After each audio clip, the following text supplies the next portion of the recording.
Thì cũng báo cáo với anh thì em là cái người có gia đình, vợ em thì là cô giáo. Như vợ mất lâu chưa? Dạ vợ em mất 2017 ạ. Rồi đồng chí có mấy cháu? Dạ em bây giờ hiện tại là 2 cháu ạ. Cháu lớn bao nhiêu tuổi? Cháu lớn hôm nay là 17 tuổi, đang học lớp 11 ngay trường. Cháu nhỏ? Cháu nhỏ hôm nay là 11 tuổi. Là ở với ai? Bây giờ hiện nay là đang ở với em ạ. Ở với em. Vâng. Là em đang ở Tây Ninh luôn? Vâng. Là Tây Ninh em ở với ai nữa? Em ở Tây Ninh thì em chỉ ở một mình thôi, với 2 con ạ. Nhưng mà một con thì bây giờ đang học ở thành phố. Gà trống nuôi con.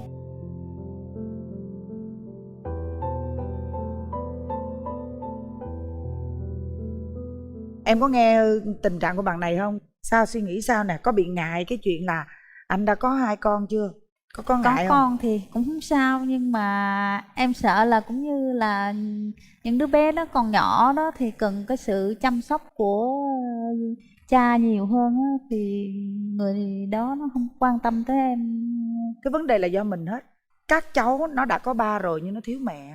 Thành ra nếu mà em hay á là em là mẹ của tụi nó luôn đó.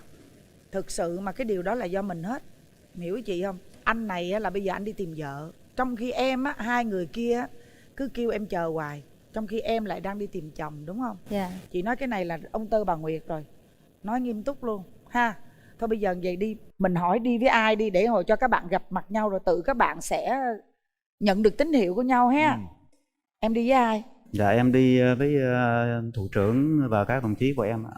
Xin chào hai MC anh Huyền Linh và chị Hồng Vân. Xin chào hai anh chị. Tôi tên là Quỳnh Trung Hậu, Phó Chủ nhiệm Phòng Kỹ thuật Bộ Chỉ huy Sự tỉnh Tây Ninh, thủ trưởng trực tiếp của đồng chí Khoan. Nói về đồng chí Khoan, công tác trong quân ngũ cũng khá lâu, đồng chí đã tự mình vươn lên. Gia đình đồng chí ở ngoài Thái Bình luôn, nhưng mà một thân vô đây lập nghiệp. Về công việc thì đồng chí cũng rất là tận tâm. Ngoài cái nhiệm vụ chính được giao, đồng chí còn có nhiều cái tài lẻ nữa. Mong muốn là đồng chí có một cái người bạn gọi là đồng hành, chia sẻ trong những cái khoảng đoạn đường còn lại. Chị bên đây thì theo cảm nhận của tôi thì thấy chị cũng hiền, chất phác, và được cái lợi thế là chị cũng công tác ở tỉnh Tây Ninh, nên thành ra là cũng mong muốn là hai anh chị sớm là có một cái điều gì đó nó vui báo tin đến chúng tôi và cũng như tất cả các đồng đội ở nhà. Xin cảm ơn. Dạ, cảm ơn thủ trưởng. Em đi với ai vậy? Em đi với gì em? Xin chào hai MC Quyền Linh với cô Hồng Vân. Dạ, chào dì. Thì tôi là dì của Ngọc Hà. Dạ. Thì tôi nhận xét cháu tôi như thế này. Từ hồi nhỏ thì tuổi trẻ thì nó chỉ biết là thích đi làm ăn, lo làm ăn rồi kiếm tiền, mà nó không nghĩ tới cái tương lai. Rồi bây giờ thấy nó lớn tuổi thì gia đình cũng đốc thúc nó đi lập gia đình để có một chỗ nương tựa. Xin lỗi kêu bằng cháu nha. Cháu Khoan bên đây tôi nhận xét chú thì cũng trong cái môi trường của bộ đội thì cũng nghiêm túc, chân thật. Dì cũng nói như thế này, nếu mà con chia sẻ con thương con chồng thì con chồng cũng thương lại con. Con cho đi thì con sẽ nhận lại. Chị có ý như vậy thì cái này là cũng do nữa hai đứa quyết định. Cảm ơn dì. Hay quá, dì nói hay Nói quá hay luôn. Rồi bây giờ mở rào cho hai bên gặp mặt nha. Mở rào. Nào, đại úy Khoan.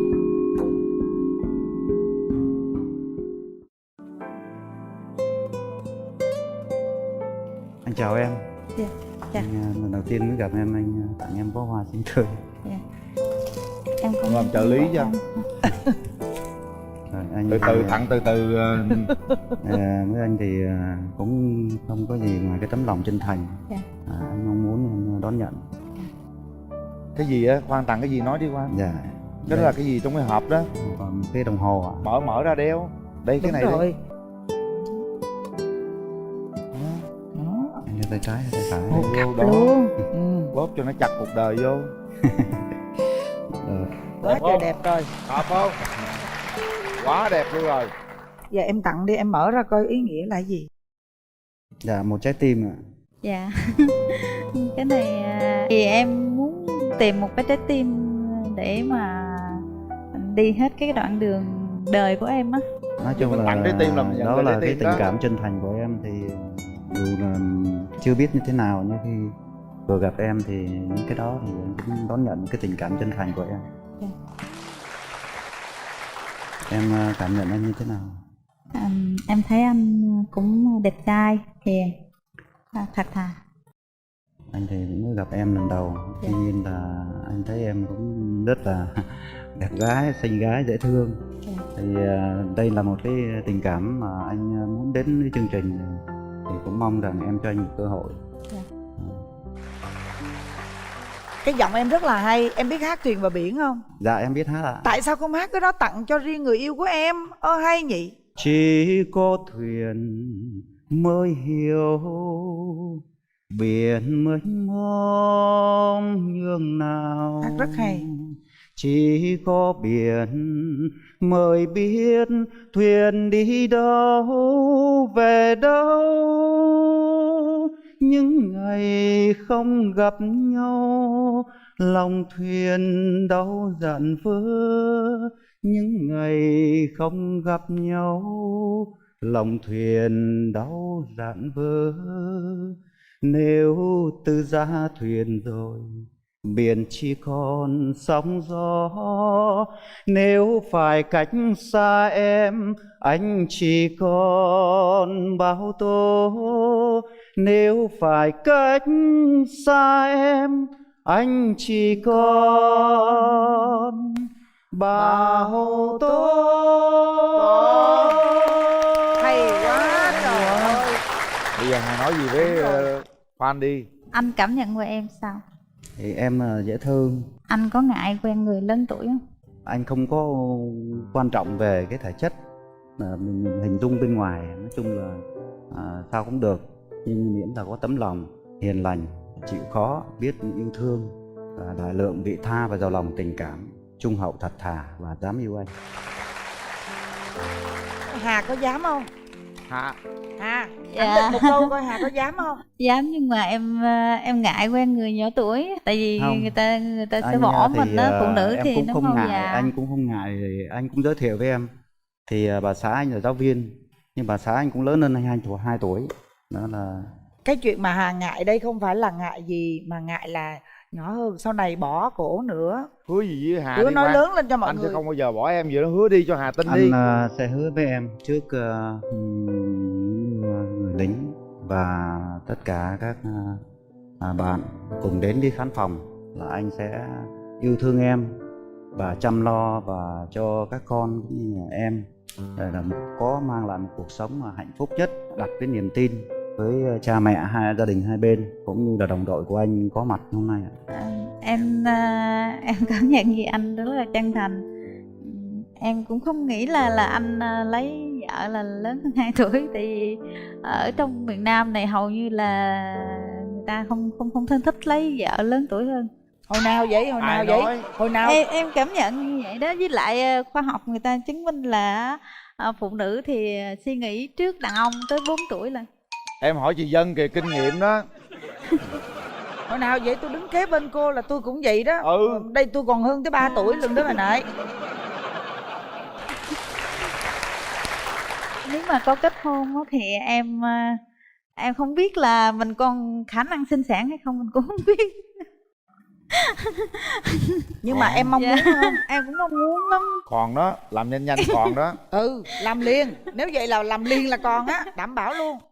Nếu em có nhu cầu thì khả năng thì anh nghĩ là cái đó nó cũng mang lại cái tình thương, yêu và trách nhiệm, chia sẻ, nó có cái sự gắn kết trong gia đình, cái tình yêu nó sẽ nảy nở và nó sẽ có cái cầu tiến để chúng mình có được cái chiều dài trong cuộc sống. Anh hy vọng nó sẽ tốt hơn. Bây giờ á, anh hỏi thật Hà nè. Dạ. Trái tim mình có một chút nào đó rung động, có một cảm tình gì với chú bộ đội này không? Dạ có. Dạ có. Có không? Dạ Có là ngon Hai người rồi. nắm tay, hai người nắm tay cho thử coi. Chỉ cần có Không là phải được bắt tay, rồi. không có bắt tay. Hai cái tay nắm như không phải, hai người nắm xen tay vô vậy nè. Trời, nắm tay tôi cũng chỉ nó chết rồi. Không phải chơi thì chơi cút bắt. Trời ơi, nắm tay mà chưa biết nó chết rồi. Cảm giác sao Hà? Cảm giác Hả? về cảm giác nó tay anh thì nó lạnh mà tay em thì nóng. Hà có tin tưởng chú bộ đội này sẽ làm bờ vai vững chãi đi đỡ đần cho Hà không? Em tin. Bây giờ nè, đâu hai người ôm nhau thử cái coi cho nó ấm áp coi. Ôm chặt vô.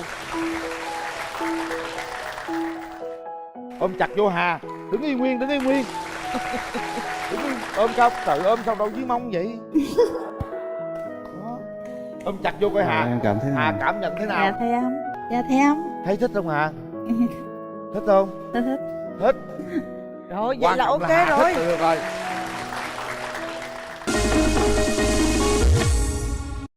Bây giờ để tay nút bấm đi. Đó, Chuẩn đó, bị. đó. 1 Về một nhà. Hai tay về một nhà. 3 3 yeah, 2 cái cạch rồi, đứng lên. Đó chỉ là thủ tục thôi. Nắm đi, nắm. Giờ nắm thiệt rồi đó. Đó. Trời ơi, cái đồng hồ cặp cưng quá. Đẹp quá à, cưng á. Rồi. Xin phép gì cho hôn trước mắt thì lần đầu tiên thì được gặp em thì xin phép gì cho con xin được ôm hôn em có đồng ý không? Mấy Ôm chặt vô hôn nha, ôm chặt vô hôn. hôn má nè. Chặt vô. Quyết liệt, mạnh lên để nguyên.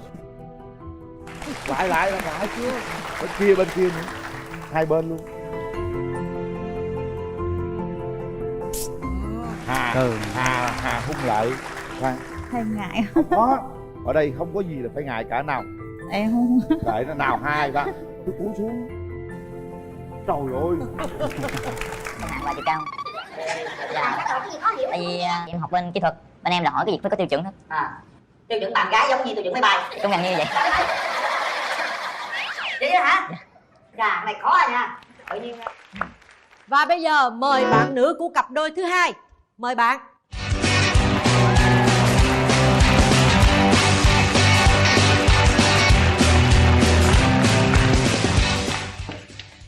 Em tên gì? Dạ, em tên là Oanh, Oanh. Kim Oanh. Kim Oanh. Oanh Dạ. đang làm gì nè? Dạ, em đang học đại học năm tư. Năm tư là cũng 22 tuổi rồi đúng không? Dạ. Sao thấy có chút ghét gì thiếu ăn hả? Thì sao hôm nay phong cách lại vậy? Bình thường em cũng vậy hả? Dạ, bình thường em mặc y như vậy đi học. À, Ban biên tập của em là em mặc đồ sao em thấy thoải mái và tự tin nhất. vậy là tự tin nhất là đúng không? Dạ. Ok, chị sẽ tôn trọng ý kiến của em. Chúng ta thử xem cạnh tay chúng ta ăn mặc như thế nào nha. Xin mời.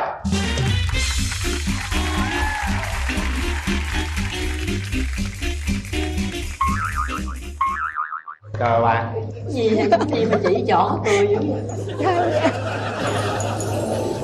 Trung hậu. Dạ 24 tuổi. Hiện nay là kỹ sư bảo trì máy bay của công ty Vietjet Air. Bảo trì máy bay. Dạ.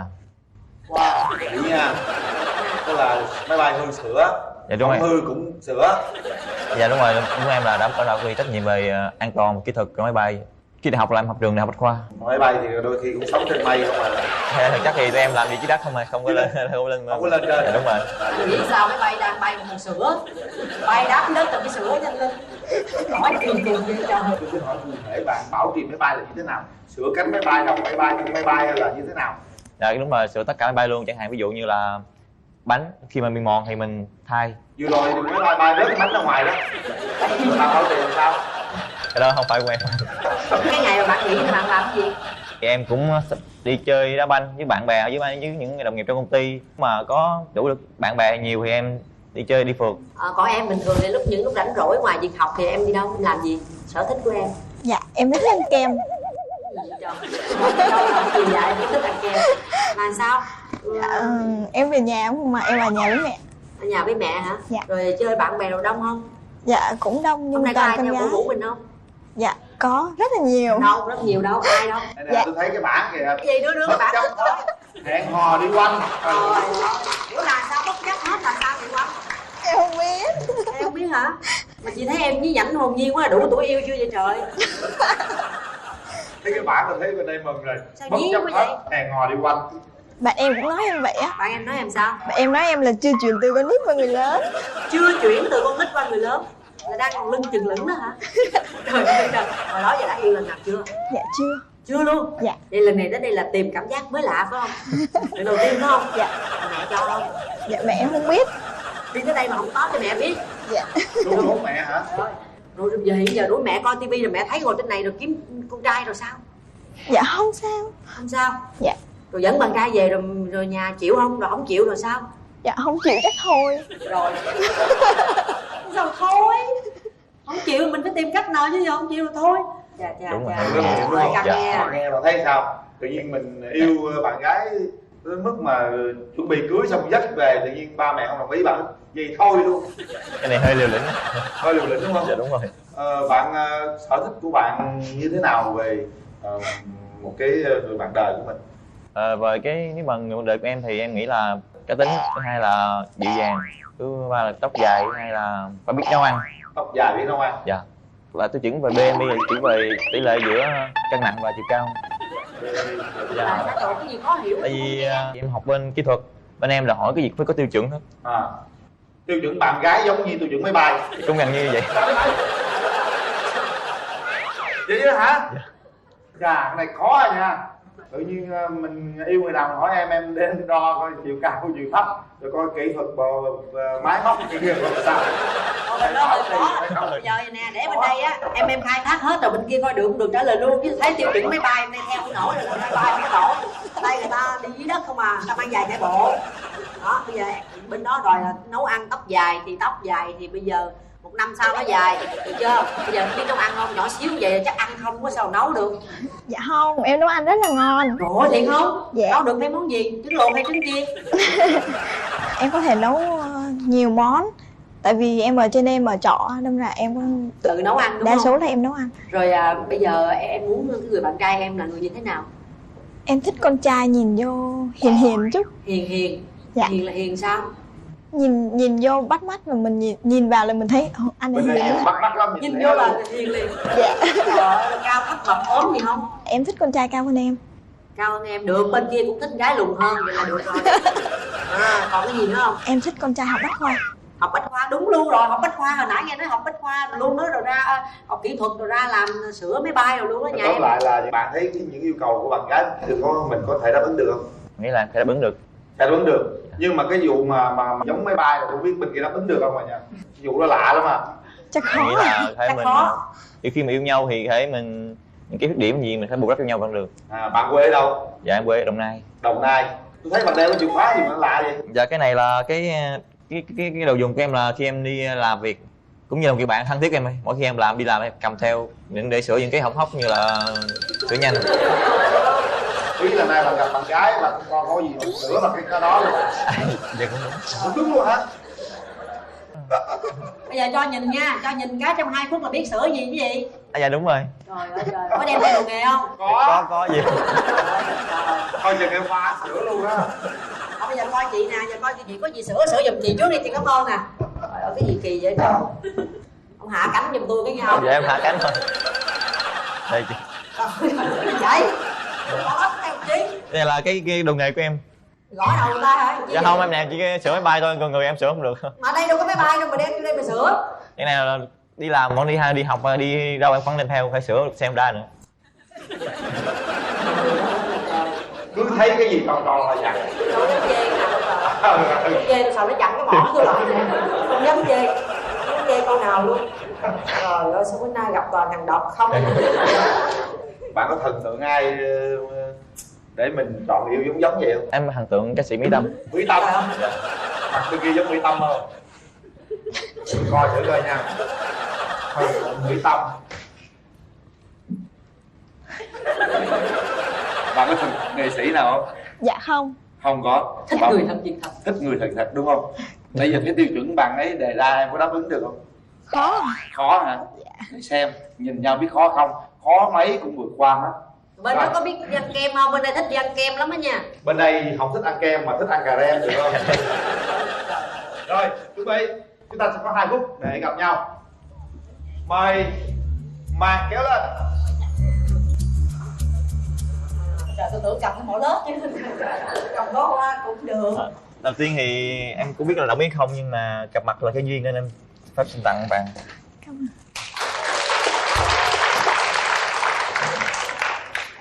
2 phút bắt đầu. Bạn quê đâu? Em cùng quê với anh ở Đồng Nai. Đồng Nai. Dạ. Hình như là bạn ăn rất là ngon đúng không? Dạ. Chắc cái dịp nào mình sẽ bếp thử rồi vài món được không? Đưa tiền lên đi chợ. Hoặc là cuối tuần bạn Hường có đi đâu chơi không? Dạ cuối tuần em về nhà. À về nhà. Là tính cuối tuần rủ đi ăn kem mà về nhà rồi. Đi về quê ăn kem. Sợ đi Đồng Nai không có kem được rồi. Anh có thấy em thế nào? Chứ mày rất là hiền. Em không có hiền đâu. À em thích đi phượt không? Thích. Nghĩa là phải làm lên kế hoạch cho cái mùa hè sắp tới, mùa hè đi phượt được không? Chắc được. À được. Hết giờ. Mùa hè này em với anh đi phượt với anh Linh. Nha, các bạn đi phượt nha. Ta để tay vào nút bấm. Và bây giờ có 3 tiếng đếm để chúng ta quyết định là có hẹn hò với nhau hay không. Các bạn lưu ý nhé, sau 3 tiếng đếm nếu đồng ý hẹn hò chúng ta sẽ nhấn nút ngay, và không đồng ý thì chúng ta sẽ không nhấn nút. Và bây giờ 3 tiếng đếm bắt đầu. 1 2. Quanh đó là bất chấp hết hẹn hò đi quanh. Ở dưới đến dưới là để vậy.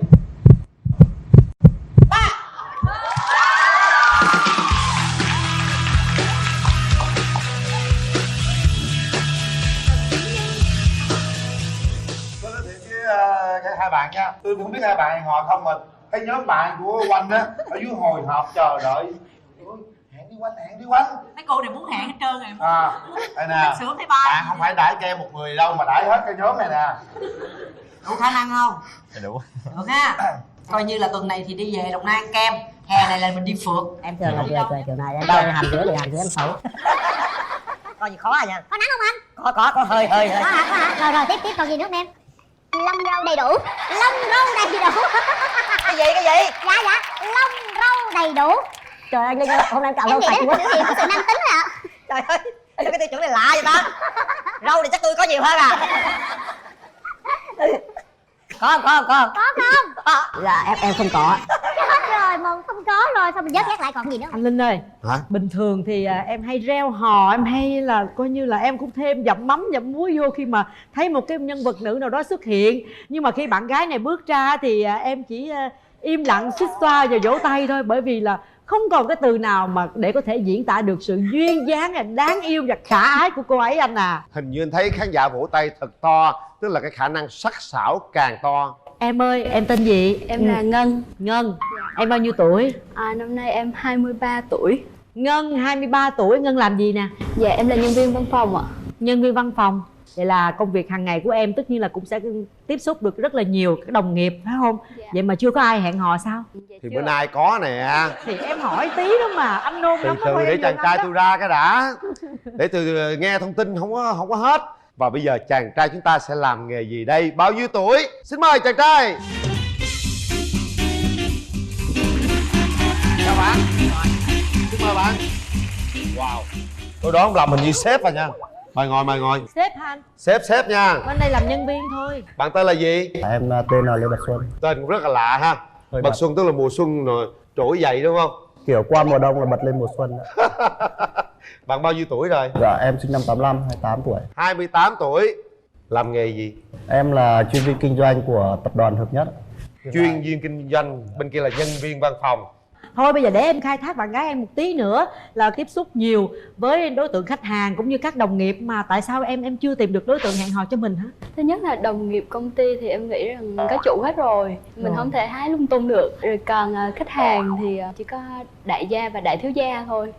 Mà đại gia thì lại là quá tuổi, còn đại thiếu gia thì lại còn bé quá. Công việc của em là em tiếp xúc nhiều, vậy chắc là em có nhiều cái ưu điểm. Em tự giới thiệu về bản thân mình đi. Em là người rất là hoàn hảo. Hoàn hảo nha. Vui vẻ, nhiệt tình. Ưu điểm vui vẻ, hoạt bát, tự tin. Đó bên kia thì sao, chứ bên đây là nhiều ưu điểm dữ lắm luôn. Ở bên kia đó là thiếu gia không thích nè, đại gia không thích nè. Bên đây nhiều gia thích hơn. Nhiều gia.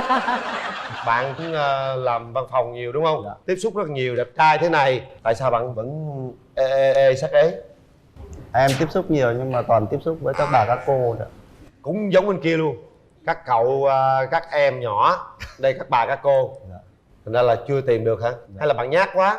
Dạ không nhát ạ. Bạo quá nên đôi khi là cái sự mạnh bạo quá của mình thì khiến cho con gái có cảm giác như là anh ấy có người yêu rồi. Cái gì mạnh bạo?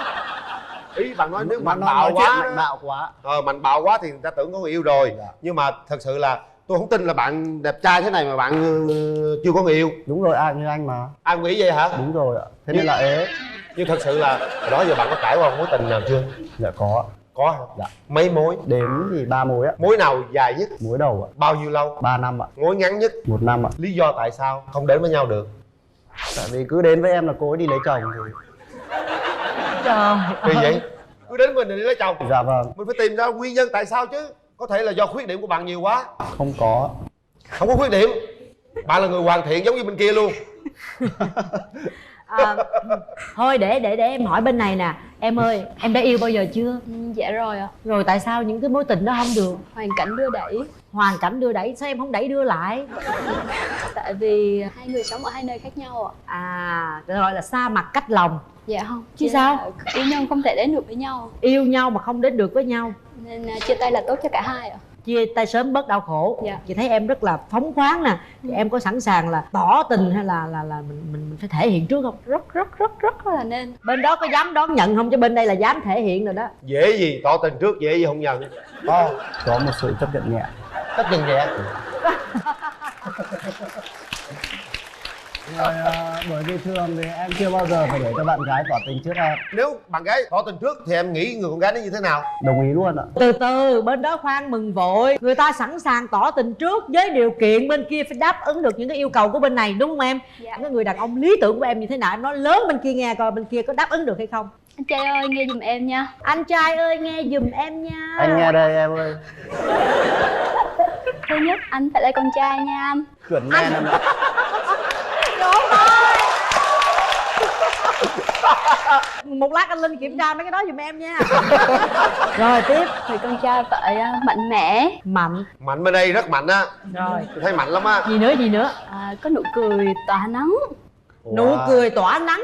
Bây giờ đang ngồi trong phim trường không thấy nắng. Cười thử coi có tỏa nắng không? Dạ, tỏa nắng thì không to. Rồi em cười xong mà tự nhiên giờ nghe trời mưa cái là chết luôn. Em thường là cười kiểu này. Em đâu hàm dưới thì hàm dưới em xấu. Coi gì khó à nha. Có nắng không anh? Có hơi. Có hả? Rồi tiếp còn gì nữa không em? Lông râu đầy đủ. Lông râu đầy đủ. Cái gì? Dạ lông râu đầy đủ. Trời anh Linh ơi, hôm nay em cạo râu Em nghĩ đó sạch là quá. biểu hiện của sự nam tính thôi ạ. Trời ơi, sao cái tiêu chuẩn này lạ vậy ta? Râu thì chắc tôi có nhiều hơn à. Có không? Có không? Dạ em không có. Chết rồi, một không có rồi. Sao mình vớt lại còn gì nữa không em? Ra đường phải đẹp và thơm ạ. Thơm. Có, bạn này Hôm nay nhờ nước hoa của bạn. có xịt nước hoa. Còn ở nhà không xịt nước hoa, còn không biết à nha. Em chỉ nói là ra đường thôi. Còn gì nữa không? Dạ đủ rồi ạ. Bạn đáp ứng được bao nhiêu nhu cầu của bạn gái không kia? Tới 90% anh ạ. Tuy nhiên cái điều khoản mà lông râu đầy đủ em sợ quá.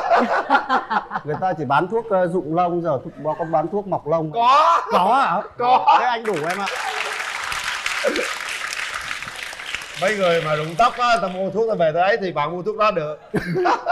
Rồi bây giờ tiêu chuẩn bạn nữ của bạn như thế nào? Thứ nhất là phải có cá tính vui vẻ này, nói chuyện với em là phải hợp gu, phải hiểu biết về nhiều vấn đề, đủ khả năng chém gió. Chém gió hả? Tò mò quá, tôi phải chém gió trước đây nè. Bây giờ nói tóm lại á là hồi nãy giờ nghe nói chuyện là thấy hợp gu rồi. Tại vì bên kia đã có một cái sự thích nhẹ bên này. Bây giờ muốn nó thích cho nó nặng chút xíu rồi, chứ phải dòm cái mới biết coi có nặng không. 7-8 kg á. 7-8 kg được không em? Hay nặng quá? Hơi quá. Hơi quá là bớt xuống chút xíu đi. Tập thể thao vào. Em chào chị. Xoay cái bụng qua coi. Tại vì nghe nặng quá mà phải có bụng. Khó bụng rồi ạ. Được. Duyên. Em ơi được em ơi được. Đừng có nói lớn nó chậm. Được. Hết. Bảo đảm rồi đó, thấy tôi nghĩ rồi. Anh cặp mắt kiến. Để anh kiểm tra luôn hả chị? thấy em thử coi sao. Bên đây nụ cười tỏa nắng. Bên kia Yên tâm. Không biết nụ cười thế nào đây. Em cười cái coi em. Trời ơi, nụ cười tỏa khói. Anh nói cho em nghe, thật sự mà nói nha, người ta nói á, nhìn con gái mà mũm mĩm chút á, múp míp chút á, mập mạp chút, nó đã lắm. Y chang vậy luôn. Anh ơi, múp đều à anh? Đều. Không, thấy sao? Em cảm nhận thế nào? Có muốn gặp mặt không? Từ từ anh ạ. Từ từ. Từ từ nữa hả? Đây còn muốn tìm gì hiểu nữa? cái gì nữa? Tại vì thấy múp quá. Em múp rồi, giờ hai đứa múp thì sợ. Rồi, bây giờ chúng ta chuẩn bị gặp nhau để xem các bạn có cảm nhận được và có hẹn hò hay không. Rồi hợp không? Chuẩn bị. Chúng ta sẽ có 2 phút trò chuyện với nhau và có đồng ý hẹn hò hay không. Chuẩn bị, màn kéo lên.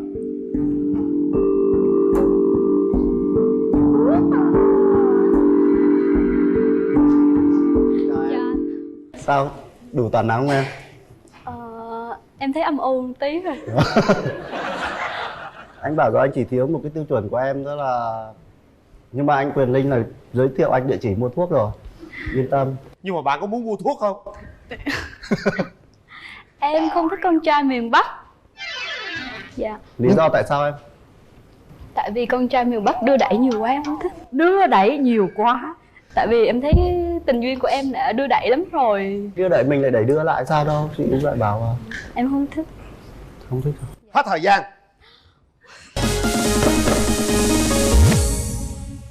Mặc dù một bên đã nói rằng là em không thích con trai miền Bắc, nhưng trong ánh mắt của cô ấy hình như có điều gì cũng còn bí ẩn nữa. Chúng ta chuẩn bị chạm tay vào nút. Nếu bạn đồng ý hẹn hò với bạn trai bên kia thì bạn hãy ấn nút. Còn bạn không đồng ý thì bạn không ấn nút. Nào, sẵn sàng. Không biết rằng 2 cái nút có ấn hay không. Anh làm em hồi hộp thêm anh Linh ơi. 1 2 3 bắt đầu.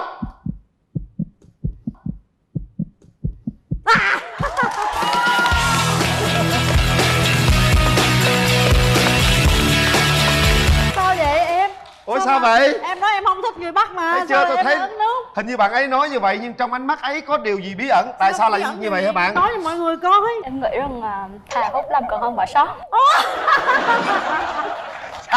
Cái slogan này ấn tượng rồi nha. Bạn cảm nhận thế nào mà khi mà bạn gái nói như vậy? Khi mà bạn gái nói là không thích trai Bắc thì em rất là lo lắng. Vốn nghĩ là trai Bắc thì giờ làm thế nào thay quê được. Bảo lông không có thì em còn mua thuốc là chưa bảo. Giờ trai Bắc bảo trai Nam không được. Nhưng mà giờ người ta hốt rồi đó thì cảm giác làm sao khi người ta đòi hốt? Hơi hồi hộp. Vì chưa cô nào đòi hốt em mà toàn em hốt rồi. Hai bạn có thể nắm tay nhau cảm nhận như thế nào? Mời hai bạn. Mời hai bạn nắm tay nhau để cảm nhận. Có phải bắt đối tác đâu, bắt tay.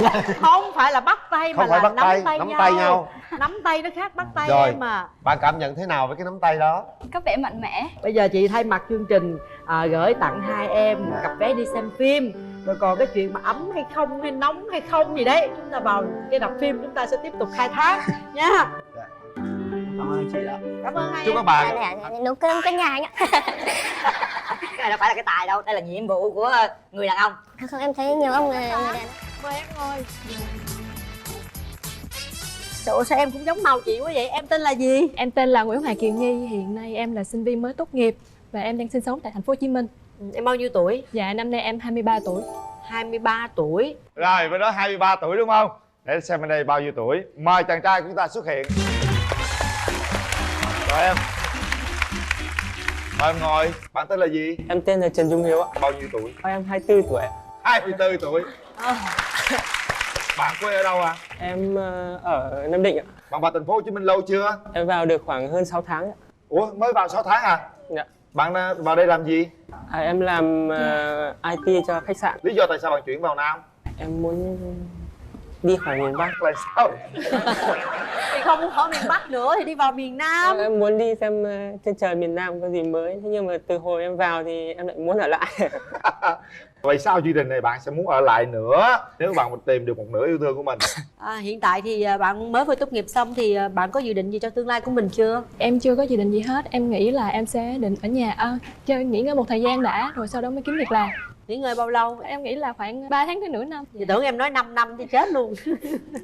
Em nè, thời sinh viên em đã từng hẹn hò bao giờ chưa? Nói thiệt với chị là em chưa từng hẹn hò. Một cô bé xinh đẹp duyên dáng như vậy mà chưa từng hẹn hò. Hấp dẫn quá Hấp cái dẫn Tường ơi. quá. Bạn có hẹn hò lần nào chưa? Dạ em thì hẹn hò 2 lần rồi. Có lần nào thành công chưa? Có thành công ạ. Rồi sao giờ đi tìm nữa? Bởi vì sau khi ra trường thì cô ấy về quê cô ấy làm, thì em thì ở lại Hà Nội, thì sau đó tình yêu khoảng cách thì mình không đến được nhau. Và bây giờ bạn muốn tìm người yêu là khoảng cách nó gần hơn đúng không? Dạ đúng ạ. Bạn cảm nhận về bạn như thế nào? Em hiền quá. Hiền quá. Bạn có thấy bạn đẹp trai không? Có anh ạ. Có. Phải không? Đừng có tự tin quá nha. Hiền đẹp trai nha. Chị hỏi em nè, tại sao mà em chưa có bạn trai? Em nghĩ là việc học là việc quan trọng Đúng nhất. rồi. Nên em chưa nghĩ đến việc đó. Còn bây giờ? Sau khi tốt nghiệp rồi thì em đang muốn tìm kiếm một người nào đó hợp với bản thân mình. Có nghĩa là quan điểm của em là trong cả cái thời đi học cho đến sinh viên là vẫn chưa đủ tuổi để mà cặp kè đúng không? Dạ. Chị rất là ngưỡng mộ em. Vậy thì bây giờ em mong muốn một cái người bạn trai của mình sẽ là người như thế nào? Về ngoại hình thì em nghĩ bạn ấy phải cao, to. Dạ. Có cao to không? Có. Trời ơi, rồi gì nữa nè? Tóc ngắn thôi, đừng quá dài. Tóc ngắn, không có tóc luôn được không? Về tính tình thì em muốn bạn trai của mình là một người như thế nào? Phải rộng lượng, biết tha thứ. Có không bạn? Có nghĩa ích kỷ, hẹp hòi, xấu bụng là không được á. Bạn trai nó quá đơn giản, cái chuyện dễ tha thứ đúng không? Dạ. Tôi xin hỏi bạn, ngoài cái việc bạn làm IT ra, bạn còn có một cái tài lẻ nào là? Dạ tài lẻ thì nấu cơm quét nhà anh ạ. Cái này đâu phải là cái tài đâu, đây là nhiệm vụ của người đàn ông. Không, em thấy nhiều ông người đàn ông mà không biết nấu cơm đâu, nhưng em biết nấu ạ. Tại sao người đàn ông biết cơm? Đó là xưa rồi, đàn ông hiện đại phải biết nấu cơm. Bởi vì vợ cũng đi làm, thành ra về không có vợ, mình phải tự nấu. Có khi phục vụ lại cho vợ nữa. Bạn đồng ý kiến này không? Dạ có, đấy điều đấy đương nhiên ạ. Em này thế em muốn cái người bạn trai của mình á là lớn hơn mình khoảng bao nhiêu tuổi? Em thích là lớn em khoảng 4 đến 5 tuổi. Tại sao? Dạ thì người lớn thì người ta chín chắn hơn mình, người ta có thể chiều chuộng mình hơn. Và bạn đã nghe bạn gái nói về cái tiêu chuẩn của bạn. Bây giờ bạn thích cái tiêu chuẩn gì nhất của ở người phụ nữ? Cô ấy phải có tri thức. Về ngoại hình dễ thương một chút thì càng tốt ạ. Dễ thương. Rồi còn gì nữa không? Cô ấy cũng phải cao ạ, trên 1m56. Em ơi, bây giờ mình hỏi những cái điểm thích thì nó bình thường rồi. Bây giờ những cái điểm nào mà em không thích về người bạn trai của mình? Dạ em không thích bạn trai mình biết hút thuốc. Có hút không? Không ạ.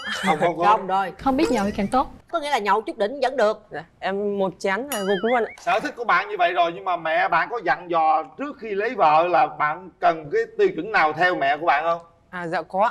Mẹ bạn dặn mẹ em nào? bảo là mẹ em phải tuyển con dâu ở mông to ạ. Cái gì đó? Mông to ạ.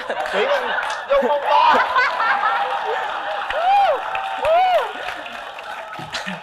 Ủa? Chi vậy? Chi vậy? Lạ quá.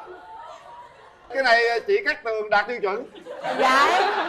Cái gì rồi đá qua tôi nữa? Lý do tại sao lại như vậy? Dạ mẹ em bảo là con gái mông to là dễ đẻ.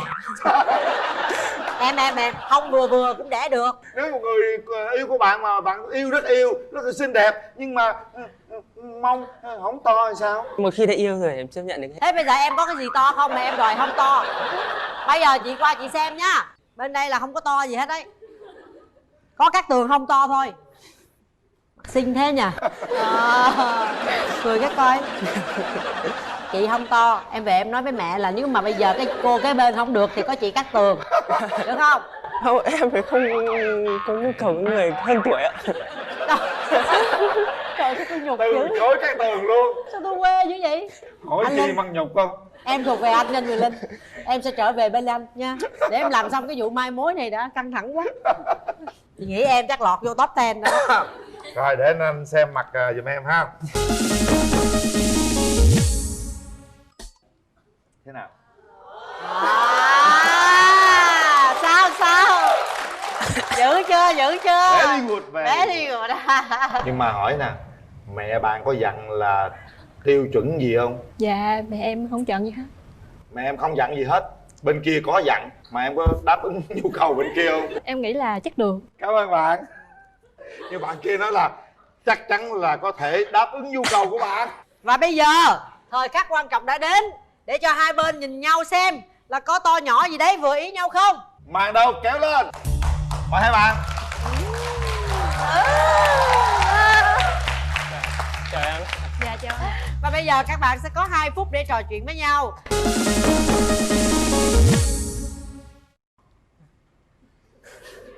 Con trai nói trước đi, đừng có gãi nữa. Sao ngày anh thấy em tiêu chuẩn có vẻ hơi lạ lạ chút em nhỉ? Dạ là sao anh?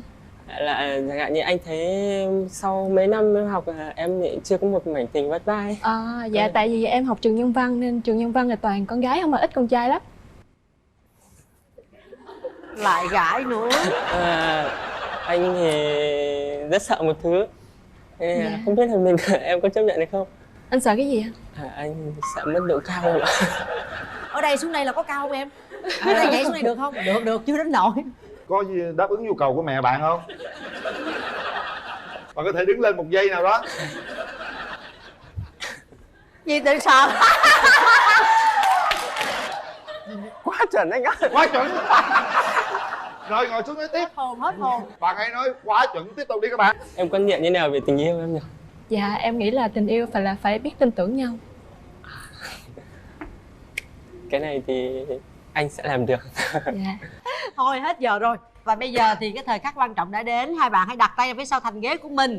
Nếu các bạn nhấn nút có nghĩa là các bạn đồng ý hẹn hò với nhau. Và các bạn không nhấn nút có nghĩa là chúng ta không hẹn hò. Và bây giờ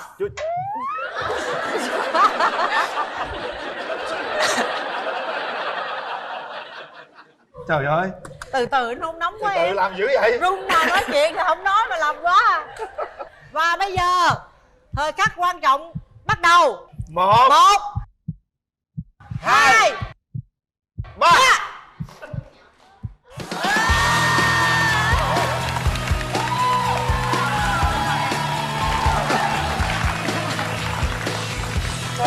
Nó nói thật chứ hình như bạn trai á gấp rút quá, hối hả quá. Bạn sợ mất bạn nữ đúng không? Có không? Có anh ạ. Có. Bạn thấy gì ở đôi mắt bạn gái? Khó nói quá anh ạ. Còn em, tại sao em lại quyết định là hẹn hò với bạn trai kế bên? Em nghĩ là anh ấy rất dễ thương. Rất là dễ thương, chị cũng thấy dễ thương rồi. Nói thì anh cũng chưa bao giờ anh làm cha, nhưng mà trong nhà thì có đến 3 đứa cháu. Hiện tại thì 4 đứa. Thì một tay anh là nói chung là nuôi 3 đứa. Ở trong nhà anh từ khi sinh ra cho đến bây giờ đứa cháu đầu á là chuẩn bị đi thi đại học rồi, vẫn đang ở trong nhà. Tuy có nhà bố mẹ nhưng mà cứ ăn rồi ngủ ở bên đó, ăn ở bên đó xong về nhà anh ngủ. Còn đứa cháu thứ 3 hiện tại là đang ở với anh. Cho nên tuy anh chưa làm cha nhưng mà cũng có một chút gọi là kinh nghiệm làm cha, cho nên vấn đề đó thì không phải lo. Còn anh muốn hỏi em là em có sợ làm dâu? Thì cái việc mà quan tâm người khác đó là cái mong muốn của em. Thì từ trước giờ mình cũng sống một mình rồi, cũng tự do cũng quen rồi, thì mình chỉ có biết quan tâm trong cái gia đình của mình thôi và những đứa con của mình. Thì em cũng chưa giống như là chưa có kinh nghiệm trong cái việc chăm sóc người giống như người lớn tuổi á, ví dụ như là người Không, anh cắt ngang một chút là ba mẹ anh vẫn khỏe chứ không phải là bây giờ là già yếu mình cần về mình phải chăm sóc. Ý anh muốn hỏi là bây giờ em có ngại về làm dâu trong một gia đình người lạ không á? cũng không ngại với vấn đề làm dâu. Cho anh hỏi nó là bây giờ em hiện tại sống với ba mẹ hay là sống với 2 đứa bé? Hiện tại đang sống một mình và 2 đứa bé. Của hai cháu ở với em là ở Bình Phước luôn. Đúng rồi. Là ở nhà riêng hay là nhà của ba Ở mẹ? nhà riêng, ở nhà riêng. Bây giờ thì mời em trai giới thiệu về mình. Dạ em trước hết thì em xin chào anh Quyền Linh, con chào cô Hồng Vân và chào tất cả mọi người có mặt trong trường quay hôm nay. Chào bạn nữ. Thì em xin tự giới thiệu, em là Ngô Đăng Tùng, sinh ngày 3 tháng 8 năm 89 tại Hà Tĩnh, nhưng mà gia đình em sống tại Đắk Nông. Và hiện tại thì em đang làm việc ở quận 7. Tùng làm việc quận 7 hả? Làm về gì Tùng? Dạ thì em cũng xin chia sẻ là trước kia là em làm quản lý hàng nội bộ cho một công ty Nhật. Nhưng mà đợt vừa rồi thì dịch cũng bùng phát á, cho nên công ty có quyết định là cắt giảm lương của công nhân viên anh. Thì nó đúng ra cũng không bao nhiêu nhưng mà nó ảnh hưởng trực tiếp đến kinh tế của em, cho nên là em quyết định là không làm công ty nữa. Em ra ngoài em đi chạy xe và hiện tại em là tài xế xe công nghệ cho hãng xe GoJet ạ. Rồi. Rồi mời em. Dạ, con xin chào MC Hồng Vân và MC Quyền Linh ạ. Và xin chào quý vị khán giả trong trường quay. Con tên là Nguyễn Thị Huỳnh Anh, năm nay con 32 tuổi. Dạ, hiện tại thì con đang làm lĩnh vực bất động sản ở quê nhà. Ở quê nhà là ở Dạ, đâu? con đến từ Bình Phước ạ, con đến từ Bình Phước. Vậy đó hả? Đang làm việc ở Bình Phước luôn? Dạ đúng rồi. Huyện nào? Dạ huyện Lộc Ninh ạ. Em vừa làm Lộc Ninh là gần giáp biên giới đó đúng không? Dạ đúng rồi. Dạ. Hai bạn hơi xa đó nha. Không, gần mà anh. Em ở Đắk Nông, lên Bình Phước gần. Đắk Nông, Bình Phước gần nhưng mà bây giờ đang làm việc ở xa, ở quận 7. Dạ. Thôi, có gì đâu, đơn giản, đi lên Lộc Ninh tiếp tục chạy xe. Dạ. Hai, mình hãy nói chút xíu điểm mạnh, điểm yếu cho bạn gái nghe đi em. Dạ em thì điểm mạnh em cũng ít lắm. Nói chung em vui vẻ hòa đồng, nói chung cũng hoạt bát, con người sống nội tâm. Em với lại nhiều cái kiểu mình hay tin tưởng người khác quá. Em cũng không biết đây là điểm mạnh hay điểm yếu nữa. Nhưng mà là đâm ra nhiều khi mình kiểu mình bị người ta lợi dụng quá trớn anh. Còn điểm yếu của em thì chắc kể từ giờ đến sáng mai không hết đâu. Một vài điểm cụ thể thôi. Dạ, điểm yếu đầu tiên là của em là nấu ăn hơi kém. Không sao. Dạ. Rồi từ từ có vợ đi cũng phải nấu ngon thôi em. Rồi gì nữa? Dạ, thứ hai nữa là em có, tuy em chạy xe nhưng em có một chút là não cá vàng một chút, là em không có nhớ được hết các tên đường anh. Không sao, có Google Maps. Dạ đúng rồi ạ. Còn với điểm lại yếu nữa? Điểm yếu của em, cái này giống như là em cũng không biết lý do tại sao, nhưng mà em có cái em ít khi nói với người khác lắm, đó là em sợ sâu và sợ nước. Sợ sâu và sợ nước. Dạ. Vậy em có tắm không? Dạ không, ý là em sợ sông sợ biển rồi anh, chứ không phải là sợ tắm. Sợ sông này kia hả? Dạ. Tôi cũng vậy đó ông mối. Hả? Tôi sợ sông sợ nước lắm, không có dám tắm. Trời ơi. Không, em vẫn tắm, con vẫn tắm của Hồng Vân, con tắm ngày 2 lần không lận. có xuống tắm sông mà cũng không có xuống tắm biển. Dạ đúng rồi ạ. Bình thường là đương nhiên phải tắm rồi. Dạ. Vài ngày tắm lần, mấy người sợ nước. Hồi vậy nào đó. vậy? Covid thì mình phải tắm liên tục đúng không? Dạ đúng rồi cô. Hồi đó mình tắm 1 lần, bây giờ mình phải tắm 2 lần trong Trời một ơi, ngày. nghĩ sao mà sợ nước trời. Vì hồi xưa mém nữa là em bị chết trôi cho nên em sợ. Té xuống Bây không giờ biết mình phải bơi. mạnh mẽ lên chứ, đàn ông mà. Rồi rủ có người yêu mà té xong mình phải ghi bớt lên, đang bơi, đi bơi thứ bảy chủ nhật. Rồi mời người đi bơi gì đó chứ, phải tập bơi chứ nha. Vậy người ta đi, bây giờ người ta sợ nước giống như ai kia sợ ma thôi. Em không biết bơi nha anh ơi. Ma với nước nó khác nhau. Đừng có hy vọng vào em. Không, chắc là mình phải sắm phao thôi em. Dạ. Từ từ đi, mình cứ kiên trì này, không sợ nước nữa đâu. Dạ, ha? dạ. Rồi nhà gái, điểm mạnh điểm yếu thế nào? Mình nói cái điểm mạnh điểm yếu của mình đi cưng. Dạ, điểm mạnh của em là luôn vui vẻ, hòa đồng, rất là lanh lợi. Em thì giống như là giỏi việc nước, đảm việc nhà, nấu ăn ngon, hát hay. Dạ. Còn điểm yếu? Điểm yếu của em là không biết từ chối người khác. Ví dụ như người ta muốn mình giúp đỡ gì đó thì em sẵn sàng ra tay giúp đỡ. Có nghĩa em giống như là em muốn giống như là em muốn giúp họ vượt qua cái khó khăn về vật chất. Dạ. Có nghĩa là mình không, tức là mình gọi là nếu mà ông bà mình nói là giống như là ta bà đó, giống như mình ai mình cũng muốn giúp á, người ta kẹt cái gì là giúp liền. Trời, em gái sao giống đàn trai quá vậy? Dạ, Bên đây cũng thương người lắm á. Dạ. Vậy là hai đứa hợp. Nhưng mà nói về cái đó thì điểm yếu thì không đúng. Nếu chút xíu hai đứa kẹt cho anh mượn vài triệu coi. Anh đang gặp khó khăn quá. Dạ. Nha. Thấy chú Huyền Linh mua nhà quá trời mà chú Huyền Linh kêu kẹt nữa. Rồi xong đâu ra trời. Chết rồi, livestream đấy. Hả? Livestream mua nhà. Có livestream hả? Dưới quê mà. Dạ. Dưới đâu thấy khu Sài Gòn đàng hoàng nha. Long An. Dạ. Dưới quê. Nhà ruộng đáng nhiêu đâu. Dạ. Vài trăm ngàn mét vuông đó mà. Thấy không? Bất động sản hả? Dạ. Nào giới thiệu cho tôi mua miếng coi. Thấy chưa? Đó, vậy không á. Nếu mua huyện Lục Ninh thì chỗ con có dự án nè. Okay. Thôi cao su đi, cao su nhiều lắm gì đó. Dạ, cao su nhiều lắm, trái cây nhiều lắm. Rồi mua vườn chôm vậy, măng cục vậy đó ha. Nhớ nha, chú Hồng Linh nhớ nha. Rồi. Nhớ liên hệ con. Bây giờ mình muốn tìm một nửa yêu thương thế nào? Thì con cũng muốn một người là không hút thuốc. Rượu bia thì có thể trong giao tiếp xã giao thì tất nhiên là việc giao tiếp thì ai cũng phải giao tiếp, cũng có thể. Còn không hôi, không hô, không hói, không ba chữ H đó. Cả ba luôn anh. Nói chung là cao phải. Cả ba có luôn nè. Dạ, mà từ 1m7. Nhà trai nói là cả ba có luôn kìa. Không hô, không hói, không hôi là 3H. Đó, nhà trai nói dạ con chào cô. Có cả ba luôn đó. Con xin phép được gọi bằng cô. Tại vì con mê cô từ bé rồi. Con xem phim cô đóng từ bé luôn. Ok, Đúng vô rồi. tư đi. Dạ. Cô cũng nói chung là cưng năm nay là 30 32 cô ạ. 32. Ừ. Dạ. Rồi là mấy đứa nó nhỏ nó gọi cô hết rồi. 35, 36, 40 nó cũng Nè. gọi bằng cô. Có Dạ. một ngày nọ ông Quyền Linh ông rón rén ông gọi bằng cô nữa mà bị tát một cái bóp. Rón rén. Ở đâu ra trời. Cô Hồng Vân ơi, cô Hồng Vân. Không, nói xấu tôi thấy chưa. Nói chứ Cô Hồng Vân lớn hơn anh luôn đó.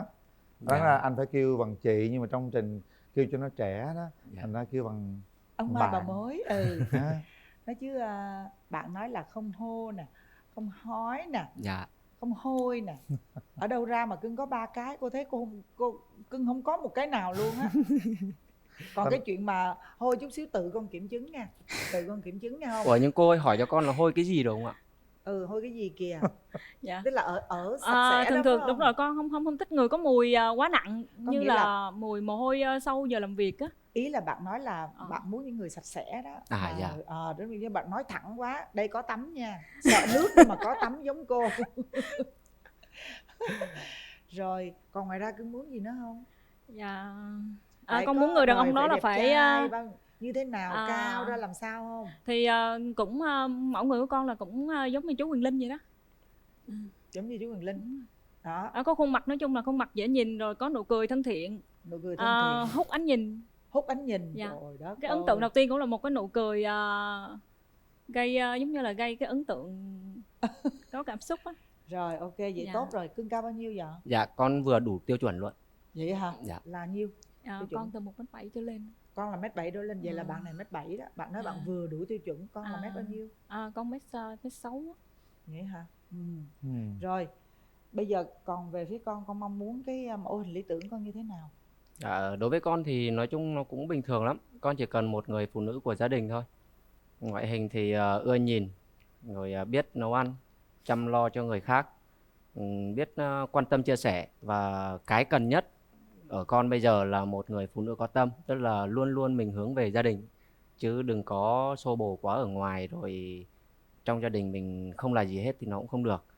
Con chỉ vậy thôi ạ. Người phụ nữ gọi là của gia đình ha. Dạ, Bây nhưng giờ mà cái cũng không phải hoàn toàn của gia đình. Nói chung là không phải ép buộc là giờ lấy chồng về là mình phải ở nhà nấu ăn giặt giũ, cái đấy không nhất thiết. Vì ai cũng phải có công việc riêng. Đối với con là như vậy. Cô thấy bạn này là những cái mà con mong muốn là có hết á. Dạ. Cái con muốn bây giờ là cái giống như vì con có mong muốn bạn có một cái mẫu hình nào giống như là bạn muốn là con giống chú Quyền Linh không? Con Cao, con trắng. đam mê và thích chị Cẩm Ly. Đúng, chị Cẩm Ly. Chị Cẩm Ly, chị Dạ. Cẩm Ly nhỏ xíu con à, đúng không? Mà phải hát hay, hát hay nữa đúng không? Dạ. Em hát hay ngang chị Cẩm Ly anh ơi. Rồi chúc cặp hát liền nha. Ừ. Ok. Đúng rồi. Bây giờ là nhà gái đi với ai vậy? Dạ, dạ con đi với mẹ và những người bạn. Dạ. Có mẹ ở Lộc Ninh xuống nè hả? Dạ. Rồi. Dạ con chào cô ạ. Chào Mẹ cô. cưng con quá vậy. Cô Rồi, thấy mẹ có ý kiến sao? đi mẹ. Con rể tương lai được không cô? Cô về cho nó giường điều vậy đó, mặt cục sầu riêng vậy đó. Có thể con cũng được. Dạ. Về nhà cô thì vườn điều vườn cao su đầy. Con có sức làm thôi không? Chào hai MC và khán giả trong trường quay. Chào cô. Và hai con.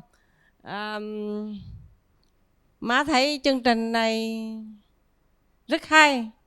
Thì bây giờ trừ má xuống đây là má cũng tham dự để đôi lúc duyên số của hai con thì cái đó cũng bà Dạ. mai bà mối Dạ. kết hợp Nhưng mà mẹ cho hai thấy, em.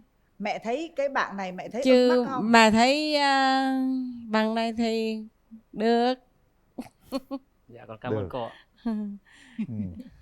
Giờ chị cho cơ hội. Đó là mẹ khuyên con gái mẹ cho cơ hội đúng không? Đúng rồi. Rồi, cảm ơn mẹ. Chứ Rồi mẹ nói gì nữa? Mẹ muốn nói gì nữa? mà đây nói là con gái mẹ cũng rất tuyệt. Vậy thôi. Gái mẹ rất Gái tuyệt mẹ ha. rất tuyệt nha. Dạ. Em trai đi với ai? Dạ, hôm nay em đi với lại chị họ em. Chị họ. Dạ. Rồi chào chị gái. Dạ, xin chào ông Mai bà mối. Xin chào chương trình. Và chào nhà gái và cùng quý vị khán giả. Hai em bằng tuổi mà đứa nào cũng sợ nước hết trơn á, nhưng mà chị nghĩ là chắc em gái nó cõng em được á. Với lại chị thấy má nhà cũng muốn dâu lắm rồi, tại vì Tùng là con trai một trong nhà mà có ba chị em gái, mà làm xui với bác đây cũng vừa tuổi lắm, 50 mấy tuổi. Rồi thôi hai đứa tạo cơ hội cho nhau nha. Mong hai em có hạnh phúc. Rồi, cảm ơn chị Quên gái. mất á Linh ơi, mình chưa hỏi là các bạn có mấy mối tình nữa Rồi. Linh. Em có mấy mối tình rồi? Dạ, thật ra thì em cũng xin chia sẻ một chút. Nó có chuyện của tình duyên của em nó hơi dài và lận đận. Em thực ra từ lúc biết yêu đến giờ em mới chỉ trải qua được 3 mối tình. Mối tình đầu tiên là mối tình đầu thì nói chung nó cũng không có gì Bao nổi. nhiêu năm? Mối tình đầu hả? Ừ. Mối tình đầu chỉ kéo dài được 1 năm thôi ạ. Mối tình thứ hai? Mối tình thứ hai thì em xin chia sẻ sâu một chút là đây em cũng không biết có phải mối tình hay không nữa, nhưng mà thực chất thì bọn em chưa có yêu. Đó là năm 2010. Thôi chưa yêu khỏi kể luôn đi. Không, cái bắt buộc phải kể anh ạ. Hỏi sơ sơ thôi, không quan tâm đâu. Dạ không phải, tại vì cái này em cắt lời anh là vì cái này là nó liên quan đến cuộc sống của em nhiều quá, cho nên em bắt buộc em phải kể ra cho mọi người nghe. Là năm 2013 là lúc đó em vừa đi lính về được 1 năm. Thì nói chung thì đợt đó thì mẹ em cũng yếu lắm. Đi khám thì bác sĩ cũng bảo là thôi giờ sống chung bệnh tật này nọ á. Thì bà cũng hay mê tín nữa cho nên đi coi. Thì nói là bây giờ phải lấy vợ chồng Tùng. Không lấy thì ít nhất 3 đến 5 năm sau thì may ra nó mới lấy được. Thì ý là bà nói bà sợ bà đi sớm á. Thế rồi thì cũng về nói với em thì bảo ủa giờ con chưa yêu ai sao lấy. Cái bảo thế để tao tính. Thì sao thì lại hàng xóm lại có một đứa cháu. Thì thế là làm mai cho em. Thì lúc đấy em chỉ nghĩ bảo thôi giờ mình quyết định sớm để cho gọi là bố mẹ cảm thấy mình an tâm là mình đã an phận rồi á. Thì cho nên là em quyết định là thôi mai mối cũng được lấy. Thì cách khoảng 3 đến 4 ngày trước khi đám cưới diễn ra đó thì bạn gái đó mới gọi em ra nói chuyện riêng. Thì nói là bảo bây giờ em có một chuyện nói với anh là em đã từng có một lần chồng rồi. Anh có đồng ý nữa hay không? Thì lúc đấy em cũng chỉ nghĩ đơn giản là thì thôi giờ lỡ rồi, sắp cưới rồi mà anh, cũng còn mấy ngày à. Bảo thì thôi biết đâu người ta từng lầm lỡ như vậy, người ta sẽ biết cách sống với mình hơn, yêu thương gia đình mình hơn. Thì thôi em gọi là nhắm mắt đưa tay luôn. Là em quyết định vẫn lấy. Nhưng lấy về được chưa đầy 1 tuần thì lại lục đục. Rồi bạn gái đó lại bỏ về nhà ngoại và yêu cầu em là qua đó làm rể. Trong khi em là con trai một. Em hỏi lý do thì bảo là chỉ nói là không thích làm dâu thôi, chứ không có nói lý do vì sao hết. Thế rồi xong em không đồng ý thì gia đình bố mẹ bên gái á, là bắt chia tay. Thì thôi thì em cũng chấp nhận. Nhưng mà từ khi quen, tức là từ khi bọn gặp mặt để người ta giới thiệu, thì đến khi ra tòa bọn em chỉ vỏn vẹn trong vòng 4 tháng thôi. Như là có đăng ký kết hôn rồi? Dạ có rồi. Nhưng mà chưa có con? Dạ chưa, em nói chung ngủ với nhau chỉ được 3 ngày thôi. Gì ngủ với nhau 3 ngày? Tức là 3 đêm anh. Đêm tân hôn, đêm sau và đêm sau nữa là họ về nhà gái luôn rồi. Thôi cái chuyện đó đúng em phải kể ra. Dạ. Rồi coi như cũng đã lỡ một lần đò. Dạ. Nhà gái không biết đò kia như thế nào đấy. Sao là nghe xong Dạ. thì làm sao nè con? Dạ, thật sự thì con cũng chưa có lập gia đình, nhưng mà con có lỡ yêu một người và cũng có 2 đứa con. Dạ. Tức là con chưa làm đám cưới. Đúng rồi, chưa có đăng ký kết hôn với ai. Nhưng mà con lỡ yêu một người mà tới 2 đứa hả con? Dạ cái lỡ này nó lỡ sâu quá. Cái này là thương chứ không phải là lỡ. Chứ không phải là 2 người đó. Dạ đúng rồi, con thực sự là con yêu người ta thật lòng. Theo chú là cái này là thương thật chứ không phải là lỡ đâu. Lỡ không đến mức có 2 đứa con đâu. Dạ. Con đã có 2 đứa con rồi. Dạ đúng rồi. Là thì cháu được nhiêu tuổi rồi? Dạ một đứa thì 4 tuổi rưỡi, một đứa 2 tuổi ạ. Là hiện giờ con đang nuôi? Dạ đúng rồi. Và hiện tại á thì con thì cũng nói chung là một mình con là giống như là vừa là cha vừa là mẹ vậy đó. Dạ. Mà bắt đầu 2 người không có liên lạc nữa là từ lúc nào? Thì cũng cách đây 6 tháng. Dạ. Con của con lớn chưa? Dạ một đứa 4 tuổi và một đứa 2 tuổi rưỡi ạ. Ồ vậy là mới đây à? Một đứa 4 tuổi rưỡi, một đứa 2 tuổi ạ. Con xin lỗi. Trai hay gái? Dạ một trai một gái luôn ạ. Vậy thì hai vợ chồng sống với nhau bao nhiêu lâu? Nói chung là cái mối tình này không có được ở với nhau trọn vẹn, không có thường xuyên gặp nhau, chỉ là thỉnh thoảng thôi ạ. Dạ. Và coi như là khi nào mình lỡ có bầu là mình để luôn đó. Dạ đúng rồi. Đúng không? Tại vì cái quan niệm của con là tại vì con là cái người Công giáo và quan niệm không có muốn phá thai. Thật sự thì người ta không có thích, người ta không có thích sinh tiếp. Người ta không muốn nhưng không mà thích, con đúng giữ rồi. lại. Đúng rồi. Và đứa sau là gọi là vỡ kế hoạch của con. Nên thành ra thì con chấp nhận luôn. Con có việc có em bé sau con chấp nhận, và con giống như là tự mình phải mạnh mẽ để mà vượt qua những cái khó khăn đó. Dạ. Vừa làm cha vừa làm mẹ. Vừa làm cha vừa làm mẹ Thôi luôn, đóng hai vai ạ. Ông Mối tôi thấy để cho hai bạn cũng đều là đã có nhiều kinh nghiệm. Em thấy rồi. sao? Cảm nhận em thế nào em trai? Bạn nữ bản lĩnh quá ấy. Bản lĩnh quá đúng không? Dạ. Đúng, bản lĩnh đó.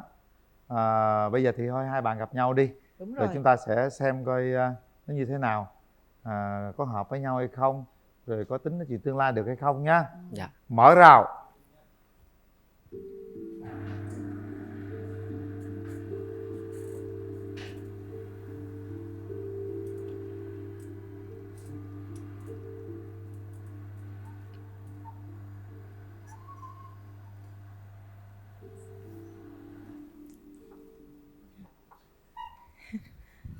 Chào anh. Ánh mắt yêu thương ta cho phút giây ban đầu, cảm giác yêu nhau cho ta luôn nghĩ đến nhau. Có lẽ hôm nay hai ta sẽ yêu nhau rồi, mình cùng chung đôi nhé em người ơi. Anh sẽ bên em, yêu em những khi em buồn, anh sẽ yêu em, cho em luôn được ngủ ngon. Thầy ạ. Khi em bước đến bao nhiêu muộn phiền trong anh biến tan, em như ánh sáng trôi cho đường tình anh không sai lối.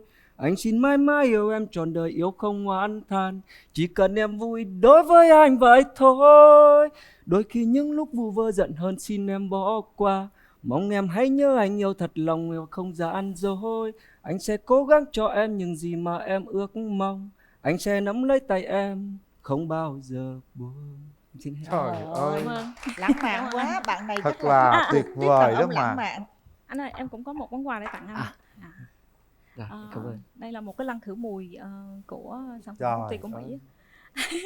Mới Anh mở ra được tặng lăng khử cái mùi, việc làm cái người việc ta không hôi mùi thì lắm nó là vậy đó. sẽ làm cho mình thành công hơn trong cái việc giao tiếp. Thì em cũng mong anh luôn luôn tự tin để có thể là thành công này tính nối thành công khác. Rồi, ok, cảm ơn. Hèn chi nãy nó không thích hô hối hôi. Giờ đâu sợ nữa đâu anh Linh. Thôi, bây giờ chúng ta cảm nhận về nhau đi. Bình Phước với lại Đắk Nông, em thấy anh sao? sát bên nhau. Có cũng ok.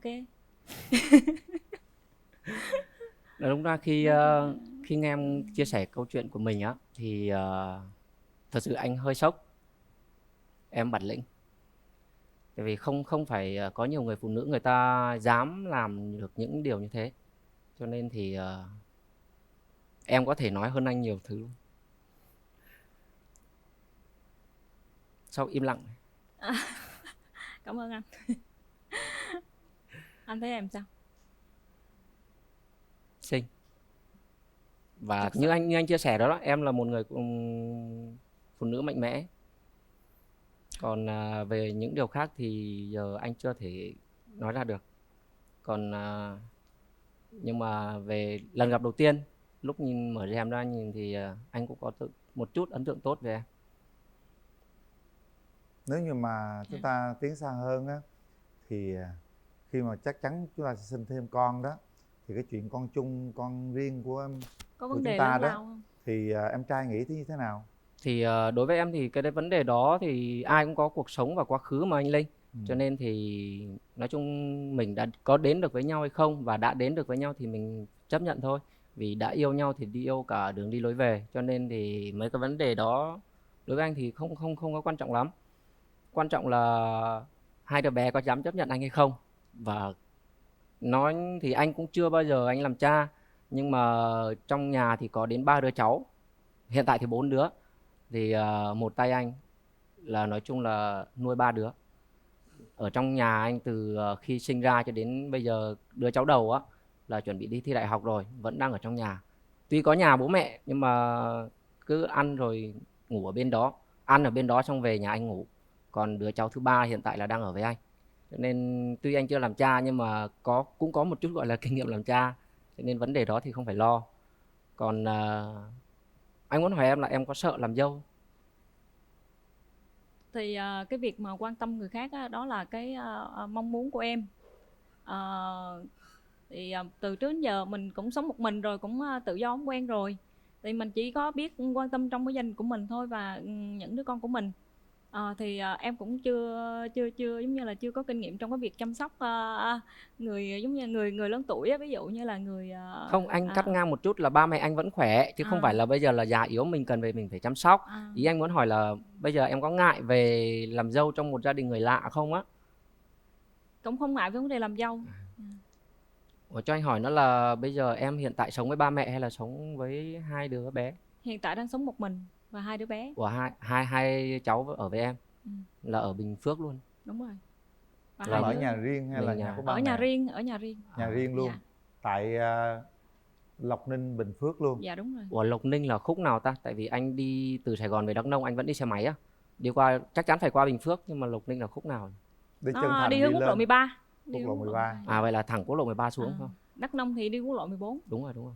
Em mà có ngoại ở Gia Lai. Anh trước cũng sống ở Gia Lai 4 năm lận. Xong rồi anh đi lính bên đó rồi anh về. Rồi bây giờ hiện tại giờ vào làm ở đây. Vậy thì hướng lập nghiệp, chúng ta đi về Lộc Ninh hay là về Đắk Nông hay là tại thành phố Hồ Chí Minh, thử xem.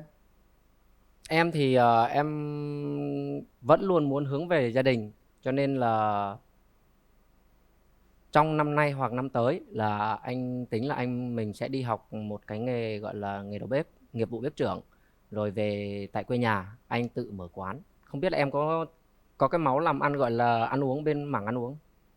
Có. Anh thì anh muốn là mình về mình mở quán nhậu, nhà hàng nhỏ nhỏ, xong rồi mình phát triển lên dần. Chứ nói chung ở trong Sài Gòn này làm cũng chỉ là tạm bợ thôi chứ không phải là công việc chính của mình luôn. Đúng. Hướng của anh vẫn đang hướng ở về nhà. Không biết em nghĩ sao về điều đó? Đó là một điều rất là tốt. Khi mà mình tự kinh doanh cho chính mình hơn là mình đi làm cho người khác. Đúng rồi. Đúng rồi. Vừa mở quán nhậu vừa bán đất. Dạ. Cái đó là kết hợp hơn. Vậy là cũng hợp nhau đó nha. Dạ. Bây giờ chúng ta nói một chút xíu về khoảng bao lâu chúng ta sẽ làm được điều đó? Nói chung thì tất nhiên mọi thứ là đều phải có kế hoạch và mình phải đặt cái mục tiêu để mình hoàn thành cái kế hoạch đó. Dạ. Wow, hình Theo như anh thì em bao 89 đúng không? Đúng. Vậy là hai bên mình bằng tuổi nhau. Bao lâu em là tháng mấy nhỉ? Tháng 2. Chết rồi anh Linh ơi. Sau tháng 2 là phải xưng em đó nha. Em tháng 8 lận anh Linh. Không sao đâu. Cứ nói chứ chắc em cũng biết là cái tuổi 89 năm nay là năm tam tai, là năm cuối cùng, cho nên năm nay thì không thể cưới xin được. Mà cái vấn ít đề sang năm nữa cơ. Thật sự vậy nè, tại vì em là đạo Công giáo và em mong muốn là có một cái hôn nhân của mình sẽ được làm phép. Thì cái đó là điều mong muốn lớn nhất luôn từ trước tới giờ em là luôn. bên Công giáo. Đúng rồi. Thì nó sẽ hơi bất tiện cho những người đúng rồi, người vẫn chưa biết về anh là bên Lương, Chúa. anh theo Phật. Không biết là anh nói như thế này thì chắc là con xin lỗi cô trước. Anh muốn hỏi em là nếu như mà mình đến được với nhau thì em có thể theo anh được không? Chắc chắn không. Đúng rồi. Em là người rất là thẳng thắn. Thì anh cũng vậy, anh cũng thích tiếp xúc với những người thẳng như vậy chứ không có nói vòng vo. Muốn hỏi nhau trực tiếp như vậy cho nó gọi là cái gì cái nó dễ dàng xử lý hơn, đúng không? Em có quan điểm và chính kiến của mình, không có giống như là không có lạc. Em muốn bị lạc. Rồi, ok. Em còn gì muốn hỏi anh? Bây giờ căng thẳng quá. Bạn này nãy bạn nói bạn hát ngang ngửa Cẩm Ly luôn á. Thôi bây giờ hát bài đi. Bài đi. Bởi vì anh đụng đến cái vấn đề tôn giáo thì hơi nhạy cảm. Thì đúng nói rồi. chung là cũng khó lắm. Thực sự là bạn này không thể bỏ được. Chỉ có là bạn này có theo hay không thôi. Đó là cái chuyện đó là vậy đó. Cho nên bây giờ mình nói chung là nói chung á là bây giờ Không có nói chung riêng khi vậy. mà bạn Tôi thấy thế đã- này nè, tôi thấy đơn giản thế này. bạn đã xác định như vậy rồi. Thì thật sự là cái cuộc sống hiện tại của em nó cũng không có quá đến nỗi là phải quá khó khăn. Bây giờ em chỉ cần tìm một cái mảnh dựa tinh thần Anh để nghĩ có thể đơn là giản khuyến này khích nè, em về những không thể cái nói điều gì cá trước tính. được đâu. Dạ. Khi con người ta đã yêu nhau rồi thì chúng ta sẽ làm bất cứ điều gì. Dạ. Tình yêu đủ thăng hoa, chúng ta có thể hướng đến bất kỳ điều gì nếu người yêu mình hạnh phúc. Còn chuyện đạo thì thật sự mà nơi nào cũng là hướng về điều thiện mà. Không quan trọng, các bạn cứ yêu nhau xong rồi trong tình yêu nếu mà đủ lớn á, tôi có thể thay đổi tất cả mọi thứ, có thể đi theo vợ, đi theo chồng hay là làm gì đó nhá. Rồi chúng ta sẽ bàn sau. Với lại cái của ai nấy giữ cũng được mà. Dạ. Cái đâu có nhất thiết phải là ai theo ai. Đó bình thường mà. Đó. Thôi giờ hát cái đi cho nó đỡ căng thẳng coi. Tôi cũng tò mò muốn nghe giọng hát của em, của con như thế nào đó. Dạ. Vậy con đứng lên con hát nhé. Vậy con hát tiếp tục của cái bài Nơi tình yêu bắt đầu. Con muốn hát bài gì mà con cảm thấy đúng với tâm trạng của mình. Đêm hôm nay bỗng nhiên em lại thấy anh trong giấc mơ. Mình ngồi cạnh thật lâu bên nhau lặng lẽ. Đêm hôm nay bỗng nhiên em lại thấy anh trong cơn gió đông về. Phải chăng khi biết yêu giấc mơ là nơi bắt đầu. Này mùa đông ơi xin hãy làm tuyết rơi để trăng lối anh em về. Này mùa đông ơi xin hãy làm tuyết rơi để em biết anh cần em. Và thời gian ơi xin hãy ngần chân đây để những dấu yêu đong đầy. Một vòng tay em khao khát một giấc mơ. Em đã yêu anh người ơi. Dạ con xin hết ạ. Ok. Rồi. Mỗi người sẽ nói một câu nào đó tận đáy lòng của mình về đối phương. Sau đó chúng ta tiến hành bấm nút. Dạ. Bạn trai nói trước đi. Nghĩ sao mình nói vậy? Nói chung thì lên đây đã được sắp xếp cho lên đây thì mình cũng là một cái duyên rồi. Nói chung thì trong cuộc sống sẽ có nhiều thứ gọi là mình sẽ không thể biết trước được. Cũng giống như cô Hồng Vân nói đó, thì đạo ai người đó giữ, thì cái đó là đúng thôi. Thì mình đã lên đây rồi thì mình cứ thoải mái, mình chia sẻ. Như khi anh đã lên đây đúng vậy, thì anh không có một cái gì gọi là giấu giếm được hết. Thì mình chia sẻ hết với nhau, thì hiểu nhau thì mình cho nhau cơ hội. Còn nếu như mà cảm thấy mình không thông cảm được cho cái cuộc sống của nhau á, thì chúng ta là bạn chứ không sao cả. Ok. Con có muốn nói gì không? Thì nói chung là hôm nay con cũng xin cảm ơn chương trình đã tạo cơ hội và điều kiện cho con để có thể lên gặp người ghép đôi này. Thì con cũng mong muốn là mọi việc sẽ tiến triển tốt đẹp. Cảm xúc của bạn đối phương hiện nay thế nào? Có một chút rung động, một chút cảm xúc gì chưa? Dạ cũng hơi khác về với trí tưởng tượng ạ. Dạ. Ở điều hướng tích cực hay là tiêu cực? Hướng ngược lại ạ. Là sao? Là sao? Không tiêu không tích. Không tích cực mà không tiêu cực. Dạ nữa. Còn bạn nam? 50-50. Dạ. Bạn có cảm xúc thế nào đối với người đối diện? Thì Mình nói như thật lòng mình. Như em nói đầu chương trình rồi đấy anh Linh. Em nể phục bạn và cũng có một chút ấn tượng tốt về bạn. Rồi, để tay vào nút bấm. Chúng ta đưa ra quyết định cuối cùng. Bấm hay không là quyền các bạn. Nếu cảm giác hợp nhau, cảm giác chúng ta có thể thay đổi mọi thứ trong cuộc sống bằng cái tình yêu thương của hai bạn, thì chúng ta bấm nút. Còn nếu không, chúng ta nhường nút bấm đó cho người khác. Mà khi bấm, chúng ta không bấm vì bất kỳ điều gì, mà chỉ bấm bằng sự mách bảo của trái tim thôi các bạn nhé. Và khi bấm chúng ta phải có trách nhiệm với điều đó. Quyết định sau 3 tiếng đếm. 1, 2, 3. Hết thời gian. Không ai bấm cả. Vậy là một lần nữa chúng ta lại lỡ duyên, lỡ nợ. Các bạn có Chưa quyền cách làm gì. điều đó. Dạ. Không hợp với nhau không cần bấm. Dạ. Và trên sóng truyền hình có hàng triệu người đang theo dõi, biết đâu có những người nam sẽ bấm cho bạn gái, và biết đâu có nhiều bạn gái sẽ bấm cho bạn, xin lỗi, Sẽ bấm cho bạn nam. biết đâu có nhiều bạn nam sẽ bấm cho bạn gái, và nhiều bạn gái sẽ bấm cho bạn nam. Dạ. Không lo lắng gì cả. Nếu không trở thành đôi, chúng ta có thể trở thành những người bạn tốt với nhau, có thể đi qua Đắk Nông trở lại với Bình Phước chơi cũng được ha. Dạ. Chúc hai bạn sẽ sớm tìm một nửa mảnh ghép của mình. Dạ, em cảm ơn. Cảm ơn. Rồi bây giờ Dạ. mình nhận cảm quà ơn chị của chương Hồng Vân. trình nha. Dạ. Đây là bộ son môi Yurika của Nhật Bản do thép Vina QA tặng cho bạn. Dạ, Nha. cảm ơn con Vân. Đây nữa, còn nữa nè. Đây là kem chống nắng nè, và bộ kem chống nắng này rất là tốt của nhãn hàng Relaxtil của Ý tặng cho bạn. Dạ, con cảm ơn Hồng Vân và cảm ơn chương trình ạ. Đây còn quà nữa, nhiều quà lắm. Đây là hệ thống tập yoga Fullnet. Nếu các bạn có thời gian đến đây để tập, để bảo vệ sức khỏe của mình. Và đây là món quà tặng từ Toshiba, máy lọc không khí Toshiba, Máy này tốt nè. gửi tặng các bạn. Hãy giữ lại tất cả những kỷ niệm của người bạn mình, và nhớ một lần chúng ta tham gia bạn muốn hẹn hò, và biết đâu trong cuộc sống có thể ta gặp lại nhau, và biết đâu điều gì xảy ra nữa. Chúc các bạn may mắn và tất cả mọi điều tốt đẹp nhất. Rồi, mau tìm được một nửa của mình Dạ. nha. Em cảm ơn rồi, cảm ơn Đây, chương trình. bên đây mình đi. Cũng sẽ có nam và nữ ấy. Thì anh tin ở em thì anh cũng muốn em ở tin ở anh. Với lại lúc nãy em có thấy anh để là hay quên á. Ví dụ như khi mà hai đứa tiến tới rồi sẽ có những cái ngày kỷ niệm hay cái gì đó thì anh có quên không? Những ngày kỷ niệm này nọ thì anh nghĩ là chắc không quên, bởi vì những điều quan trọng thường anh sẽ lưu lại riêng trong một cuốn sổ của mình. Không có nói trước cái đó được nha. Thật sự Cái đó là không nói trước hay được làm đó. như vậy.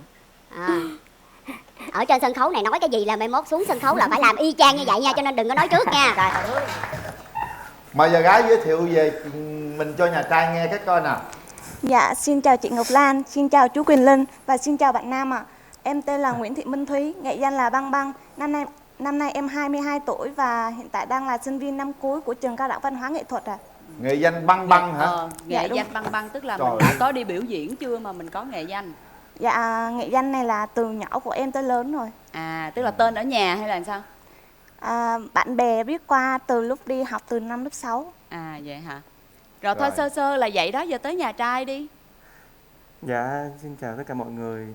Em tên là Nguyễn Huỳnh Thanh Hiệp à. Em đang sống ở Sài Gòn và em sinh năm ngày 5 tháng 4, 95. Hiện tại thì hơi run. Run quá. Hiện tại thì hơi run hả? Gái ta mạnh dạn ra thoải mái lên. Hiện tại đang làm gì đây? Dạ, hiện tại thì em đang phụ giúp gia đình nè. Phụ gia đình cụ thể là làm gì? Dạ là em đang phụ giống như em đang phụ ba mẹ làm, kiểu mình làm cái công việc của ba mẹ, mình phụ giúp và mình làm công việc của ba mẹ. Thì ba mẹ làm là đang làm công việc cơ khí. Cơ khí. Rồi. Hôm nay mình đội nón cho nó xì tai chút hay sao? Dạ không phải, hiện tại em đội nón là do có một chút xíu vấn đề riêng của em. Thì em cũng chia sẻ luôn là em có bị một chút xíu tai nạn nhỏ, thì hiện tại là em cần phải đội nón. Rồi. Dạ. Đội nón cũng ngầu ha. Hiệp làm cơ khí quê ở đâu? Dạ quê con ở Long An. Long An, làm tại Long An luôn? Dạ hiện tại là nơi đây đang làm, nhưng mà dạng như là ở Sài Gòn á và Long An kiểu như có xưởng ở dưới. Tức là xưởng ở đó nhưng mà mình có thể gọi là cung cấp bất kỳ nơi đâu đúng không? Dạ đúng rồi. Long An là ở huyện nào? Dạ Long An ở xã Hòa Khánh Nam. Xã Hòa Khánh Nam là huyện nào? Trời đất, ở huyện nó quên luôn. Không nhớ luôn hả? Cần Giờ, Cần Đước, Cần Duộc, Đức Hòa, Đức Huệ, Tân An. Đức Hòa, Đức Huệ. Rồi. Đức Hòa. Phải không ta? Đức Hòa. Phải Đức Hòa, Đức Huệ không ta? Hả? Thôi. Cái Đức Hòa quê và mối kìa. Dạ đúng rồi. Dạ em từ để em em quên chữ luôn. Thôi ráng nhớ đi chút nữa, thí dụ mà Đức Hòa thì chị Quang lần nữa. Dạ, ủa sao vậy chị? Quê ông nội chị ở Đức Hòa. Dạ. Vậy chắc em nghĩ Đức Hòa quá. Trời dễ thương. Mối, biết cách nói giữ mối kìa. Biết cách giữ mối chứ sao. Thôi bây giờ mình về để mà mình nghe bên nhà gái của mình nè. Ok, bây giờ là coi như là có một vấn đề ở trên mái tóc ha. Dạ. Đội cho nó ấy, thực ra cái này chắc mọi người cũng hiểu. vì lý do sức khỏe nha. Rồi điểm mạnh điểm yếu của nhà gái sao nè? Về điểm mạnh của em thì chắc là nấu ăn, biết may đồ, và đợt trước thì em có biết chơi bóng chuyền nhưng mà xảy ra một tai nạn là gãy tay nên là em đã nghỉ chơi bóng rồi ạ. Mình gãy tay trong cái quá trình chơi bóng luôn hay sao? Dạ không, mà em bị tai nạn, đi chạy xe hả? tai nạn. Trời, dân bóng chuyền là phải cái cao dữ lắm á, mà cái này thấy không có được cao lắm như dân bóng chuyền ha.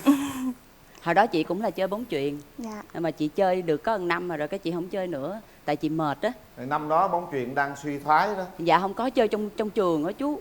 Dạ, đúng rồi. Lộn kêu bằng anh mà cứ chú hoài. Rồi bây giờ là Anh chú gì quan trọng đó mà.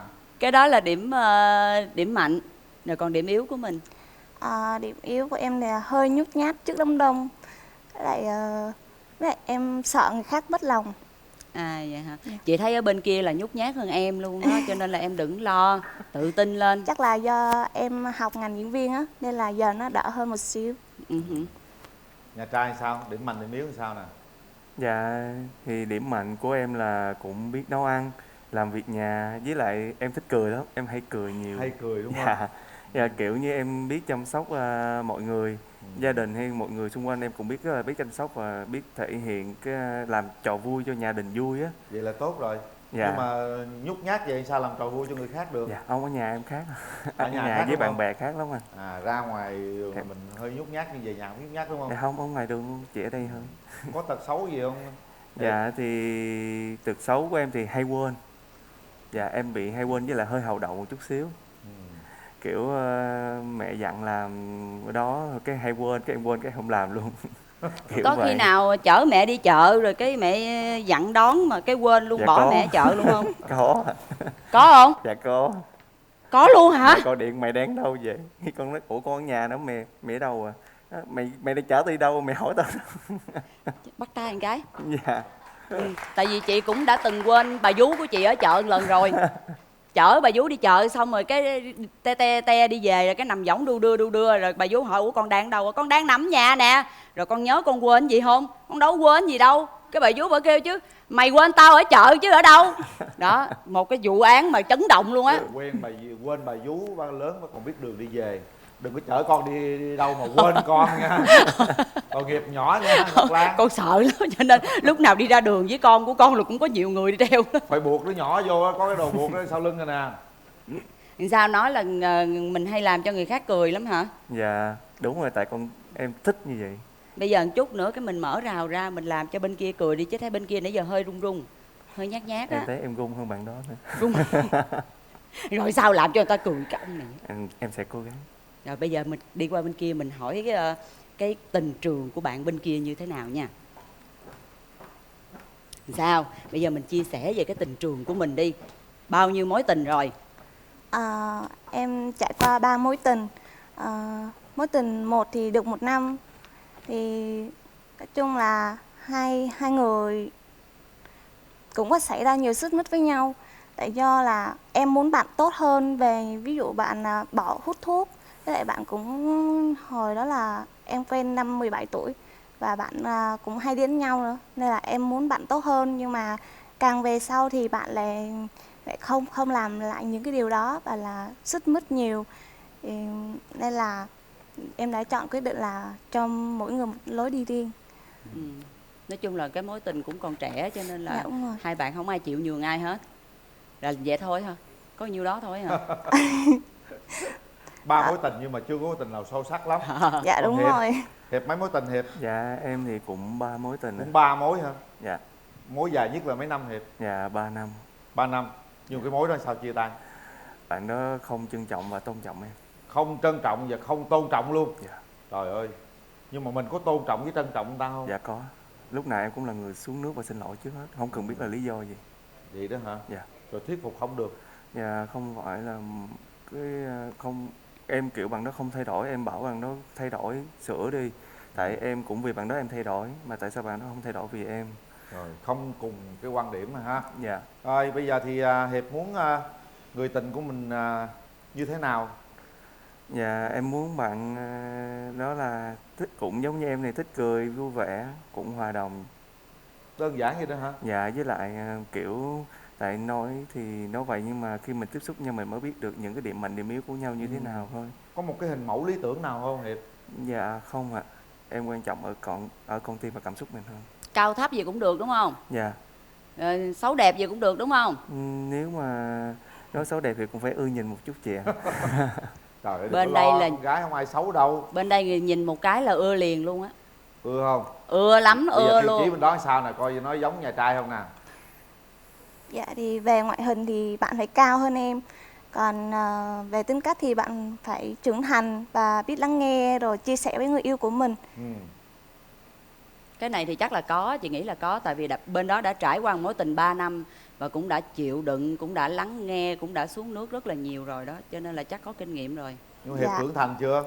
Dạ thì tự đánh giá mình xem mình trưởng thành chưa? Thực ra là bản thân em nếu mà bảo là trưởng thành thì cũng không trưởng thành, mà bảo là con nít cũng không gọi là con nít. Em kiểu là mình theo tình huống, tại đôi lúc á mình trưởng thành những việc cần thiết, còn những lúc mình phải con nít thì cái gia đình, cái không khí lúc nào nó mới vui nhộn được.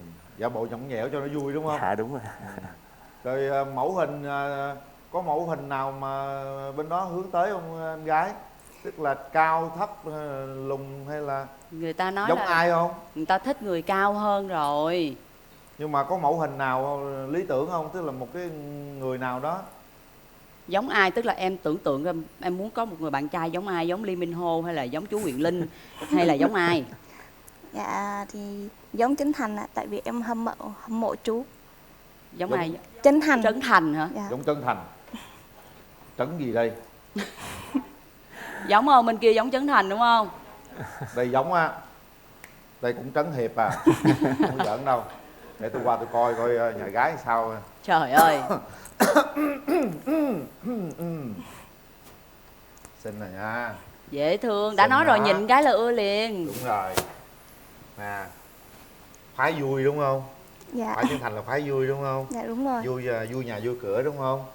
Rồi nhà gái không thích điều gì ở đàn ông, ghét đàn ông nhất là cái tật gì? Dạ keo kiệt ạ. Keo kiệt. Hiệp có keo kiệt không Hiệp? Dạ không anh ơi. Không có. Ghét gì nữa? Có ghét bị kiểm soát không? Dạ có. Có. Ghen, có ghét ghen không? Dạ có luôn. Có ghen không?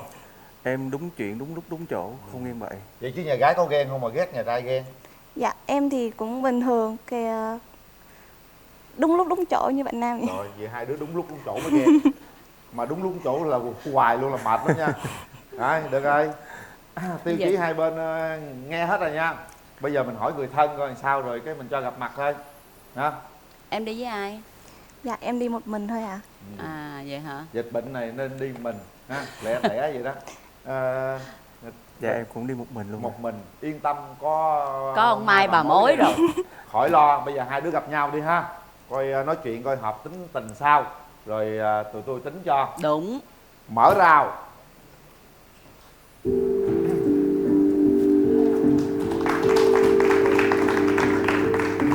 Thoải mái lên nào Hiệp.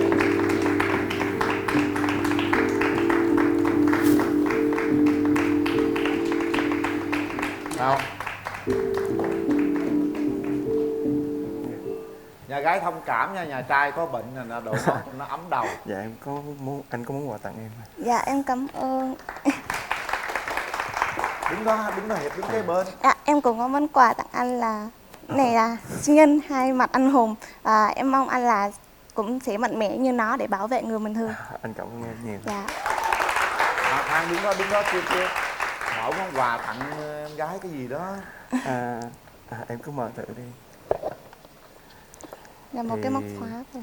Em có nhìn như vậy em có biết ý nghĩa của món quà anh muốn tặng là như thế nào? Thực ra thì bản thân anh là tặng đồ hay quà đều có ý nghĩa hết. Thì món quà của anh tặng á là bên trong cái ba lô đó là anh tượng trưng là ba lô của tình yêu. Dạ. Nhưng mà ở trong ba lô nhỏ đó là sẽ có một cái móc khóa nhỏ nữa. Móc khóa đó là tượng trưng cho cái việc mà tình cảm của hai đứa mình á. Anh sẽ khóa đàn tình cảm đó lại chỉ giữ yên riêng và em và anh thôi. Và hai đứa sẽ cố gắng để mình bước tiếp một con đường dài hơn và tốt hơn như vậy nữa. Dạ em cảm ơn ạ. Rồi ngồi xuống đây, hai đứa ngồi xuống đây. Đó, hai đứa trò chuyện với nhau đi.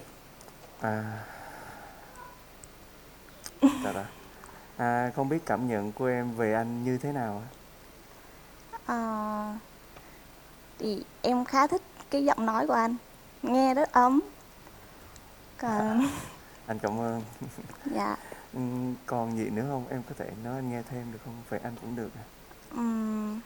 Thấy body anh sao? em không biết, không biết gì. Nó có giống như em tưởng tượng không? Dạ cũng 80%.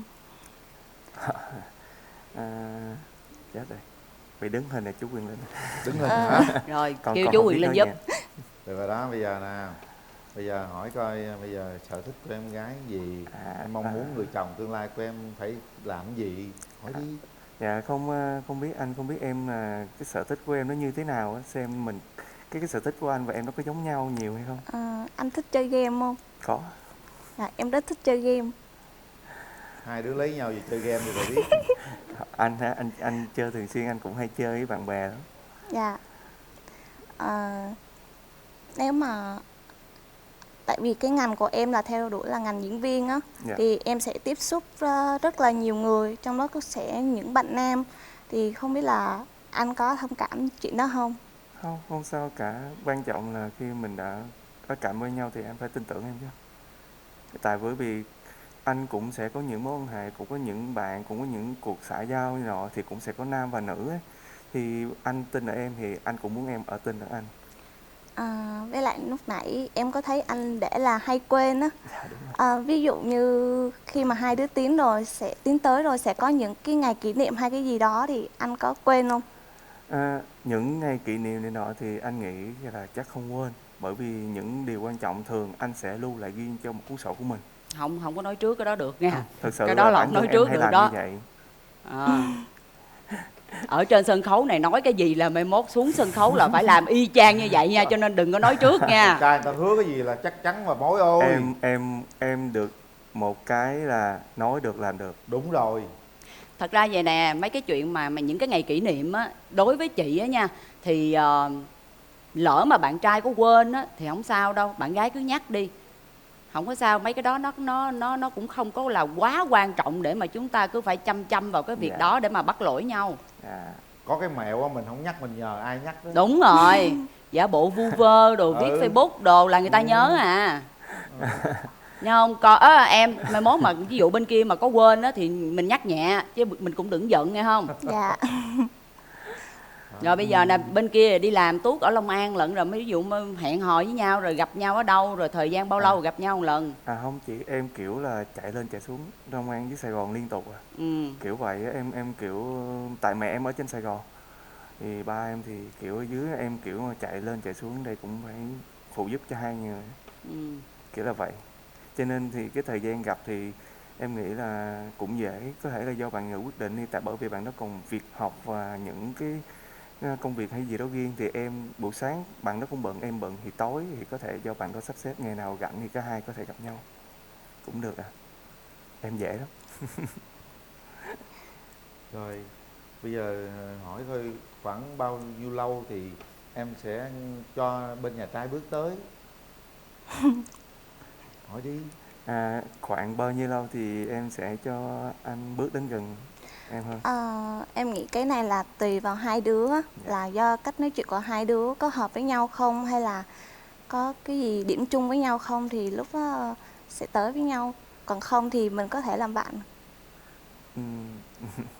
Anh hiểu rồi. Sao ta? Rồi bây giờ mình thấy bạn gái thì sao, có xinh đẹp giống như là mình tưởng tượng hay không? Thì em thì bạn khá là xinh, rất là dễ thương, nói chuyện cũng có duyên nữa. Tại em thích những người con gái có nụ cười đẹp, đó là điểm nhấn có thể thu hút em. Với lại em thấy bạn cũng khá là cười nhiều, em cũng thích những bạn cười nhiều nữa. Tại vì khi mình cười nhiều mình sẽ rất là tự tin bản thân của mình, cũng như em vậy nè. Ở bên đây chị cười cũng nhiều lắm nè. Dạ em thấy chị xinh mà. Được đó Hiệp. Dạ. Bây giờ được đó. Bây giờ Hiệp tới nắm tay bạn gái ha, rồi nhìn mặt bạn gái rồi hát một câu gì đó, một đoạn nào đó, hay nói những lời yêu thương ngọt ngào nào đó, thử tìm cái cảm giác coi cho nó giao lưu về cảm giác xíu đi Hiệp. Bước tới đi Hiệp. Em hát rồi mọi người về hết thì sao? Kệ nó, vui là chính mà, đôi khi mình hát dở nó là niềm vui của cả nhà luôn đó. Nào Dạ, ok. Đứng lên cô. Cho anh xin phép nắm tay em nhé. Dạ. Thấy thương không? Xin phép nắm tay luôn. Hai tay, nắm hai tay. Đó, nhìn thẳng vô mắt nhau. Thì phải hát thiệt hả? Em phải hát thiệt. Hát đại đi, hát gì cũng được.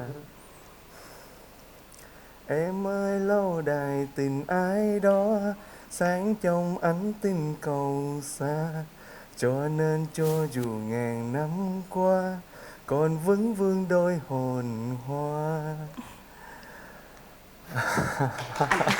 Hết nổi. Vui mà, vui mà. Này là hát vui nha mọi người, hát vui. Người ta là đang hát vui đó. Cái nắm tay đi nào, dẫn cái nắm tay để bắt đầu mình cảm nhận cảm giác từ hai bên dòng điện âm dương như thế nào nè. Em gái thấy làm sao? Em không biết nói sao hết. Thấy bàn tay anh ấm hay lạnh? Bàn tay anh đổ mồ hôi nhiều quá. Trời ơi, đổ mồ hôi thì lau mồ hôi đi chứ trời. Chứ có đâu mà nắm cái tay người ta rồi đi ra. Tay có một... Em đổ mồ hôi, em bị hồi hộp. Rồi, đây nè, cho mượn cái áo nè. Trời đất ơi. Rồi, xong, nắm vô. Rồi, cảm nhận lại nha, cái vụ mồ hôi mình quên đi.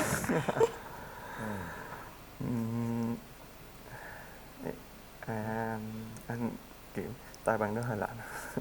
Nói tay gái mà mình, từ trái tim của mình với bạn gái đi Hiệp. Thì em đang cảm thấy là hơi hồi hộp khi nắm tay bạn đó, với lại kiểu hơi run, kiểu mình hơi run, khá là hồi hộp khi em tiếp xúc với bạn đó. Thì không biết thì em nghĩ như thế nào? Em thấy em run lắm á.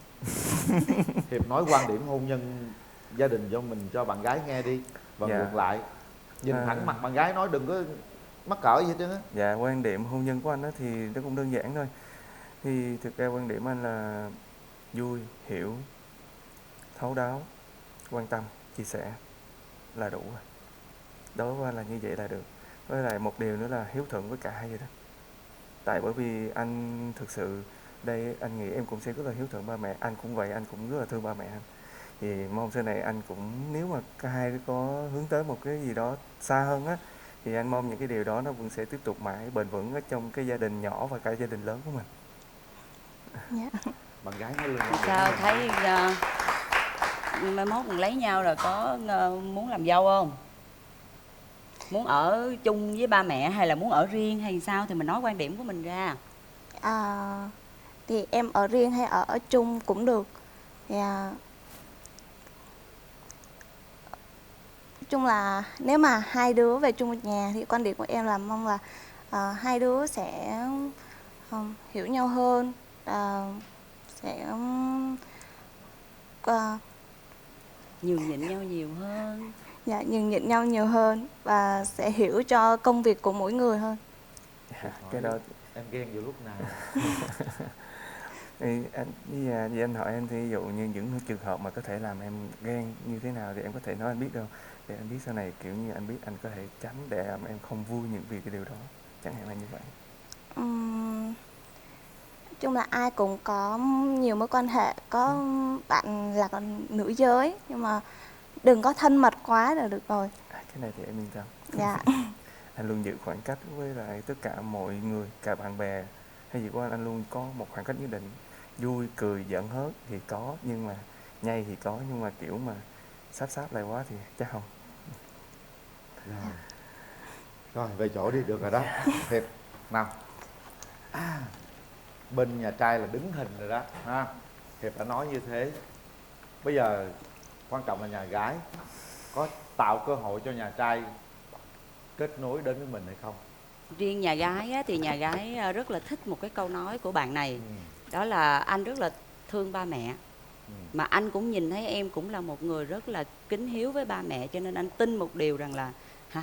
Sao? Tôi với bà bàn cái coi. Sao? Nói chung là tôi thích bạn này đó. Tôi cũng thích bạn đó. Tôi thấy bạn này chân thành, có hiếu với cha mẹ là thấy được rồi. Bên đó cũng chân thật á. Đúng rồi. Run quá, chân thật quá nên run quá ít nói. Như đàn trai bước tới bà gả không? Gả, cái này là gả liền. Gả liền đúng không? Ngon. Ngon cỡ này là gả liền. Chứ nhà trai tôi chịu rồi đó. Đó. Mà giờ không biết đôi trẻ nó làm sao. Đúng rồi. Thôi để đôi trẻ nó quyết định bằng chính trái tim của mấy đứa nhỏ đi ha. Đúng. Rồi Bây giờ hai đứa nhỏ để tay vào nút bấm. Bên đây được. Bên trái nè Hiệp. Chúng ta sẽ đưa ra quyết định sau 3 tiếng đếm. Hãy nhắm mắt lại, suy nghĩ thật kỹ và quyết định bằng chính trái tim của mình. 1 2 3. Chúc mừng.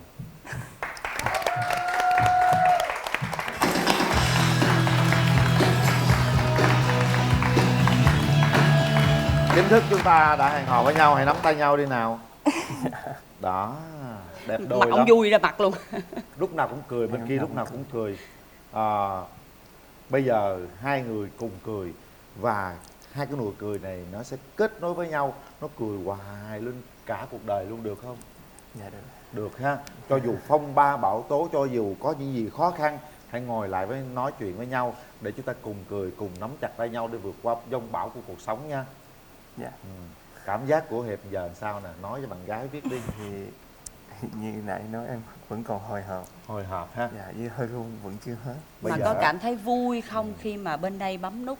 Dạ cái lúc có. mà chờ á, có sợ không? Dạ em tin vào trực giác với công ty mình, cho nên em nghĩ bạn sẽ bấm. Tự tin như vậy là tốt. Ba mẹ của bạn gái đang theo dõi đó, coi như cái màn hình đó đó. Mình xin phép hai bác cho con quen được làm quen với nhau, tìm hiểu nhau, và con hứa cái gì với nhà gái đó, nói đi. Dạ, cho con phép con chào hai bác trước thì đây thì xin phép hai bác có thể cho con quen bạn, và con sẽ cố gắng để luôn làm cho bạn đó vui và hạnh phúc, và lúc nào bạn đó cũng sẽ cười hơn là rơi những giọt lệ. Hay quá. Mình nói cái gì đi? Thấy an lòng chưa? Em run quá, em không biết nói gì hết. Bạn gái cũng rất là e thẹn mắc cỡ. Thôi thì hai đứa cố gắng dìu dắt nhau nha, tìm hiểu nhau và thông báo tin vui một ngày sớm nhất cho chương trình được biết nha. Mà nhớ nha, hai cái gì hứa trên sân khấu này là phải làm đó, chứ không phải hứa suông đâu. Người ta nói rồi. Em có cuốn sổ. Yên tâm đi, lâu lâu người ta hơi quên thôi. Quên nhắc. Quên thì nhắc. Vậy tôi thôi. Nhắc cho. Thôi, hôm nay thì chương trình có một số món quà dành cho hai đứa nè. Đây là nước rửa chén của chú Huyền Linh nha. Dạ. Bán ngoài chợ á. Cái này tặng bữa nào rảnh đi mua. Nước giặt xả Amity, nước lau sàn, nước rửa tay, nước rửa chén, nước rửa lu, rửa chân, đủ thứ rửa chân. Không có rửa mặt nha. Còn đây là cốt súp gà, sản phẩm của Quốc Việt Food, giúp cho món ăn thơm ngon, tròn vị, dễ dàng hơn trong quá trình chế biến nè.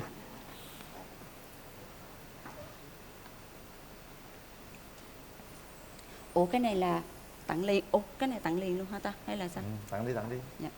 Còn đây là một cái voucher của Hưng Lộc Phát. Hai đứa có mua nhà thì đi qua đây. Khi nào mà hai đứa đăng ký kết hôn đó thì sẽ có một cái voucher trị giá 10 triệu đồng này nè. Không, hình như cái này mới là đăng ký kết hôn. Dạ. Còn đây là một cái phần quà trị giá 100 triệu đồng dành cho hai đứa. Nhưng với điều kiện là hai đứa đăng ký kết hôn thì sẽ nhận được cái phần quà này. Cho nên cái này là phải giữ nghe không? Dạ. Đó. Có nghĩa là giờ nếu mua nhà liền thì tặng voucher này trước. Đúng rồi. Còn nếu mà khi hai xây đứa dựng tổ ấm chung á là sẽ có được cái phần quà triệu. này. Rồi. Nữa hả? Nhiều quá ta. Quá trời quà. Còn đây là một bộ son do Vina QA tặng cho bạn gái. Đây lại là một phần quà của Vina QA dành tặng cho hai bạn nếu như khi nào hai bạn đăng ký kết hôn nè. Phần quà 20 triệu lận. Dạ. Em cầm cho. Rồi. Rồi, bạn chúc mừng nha.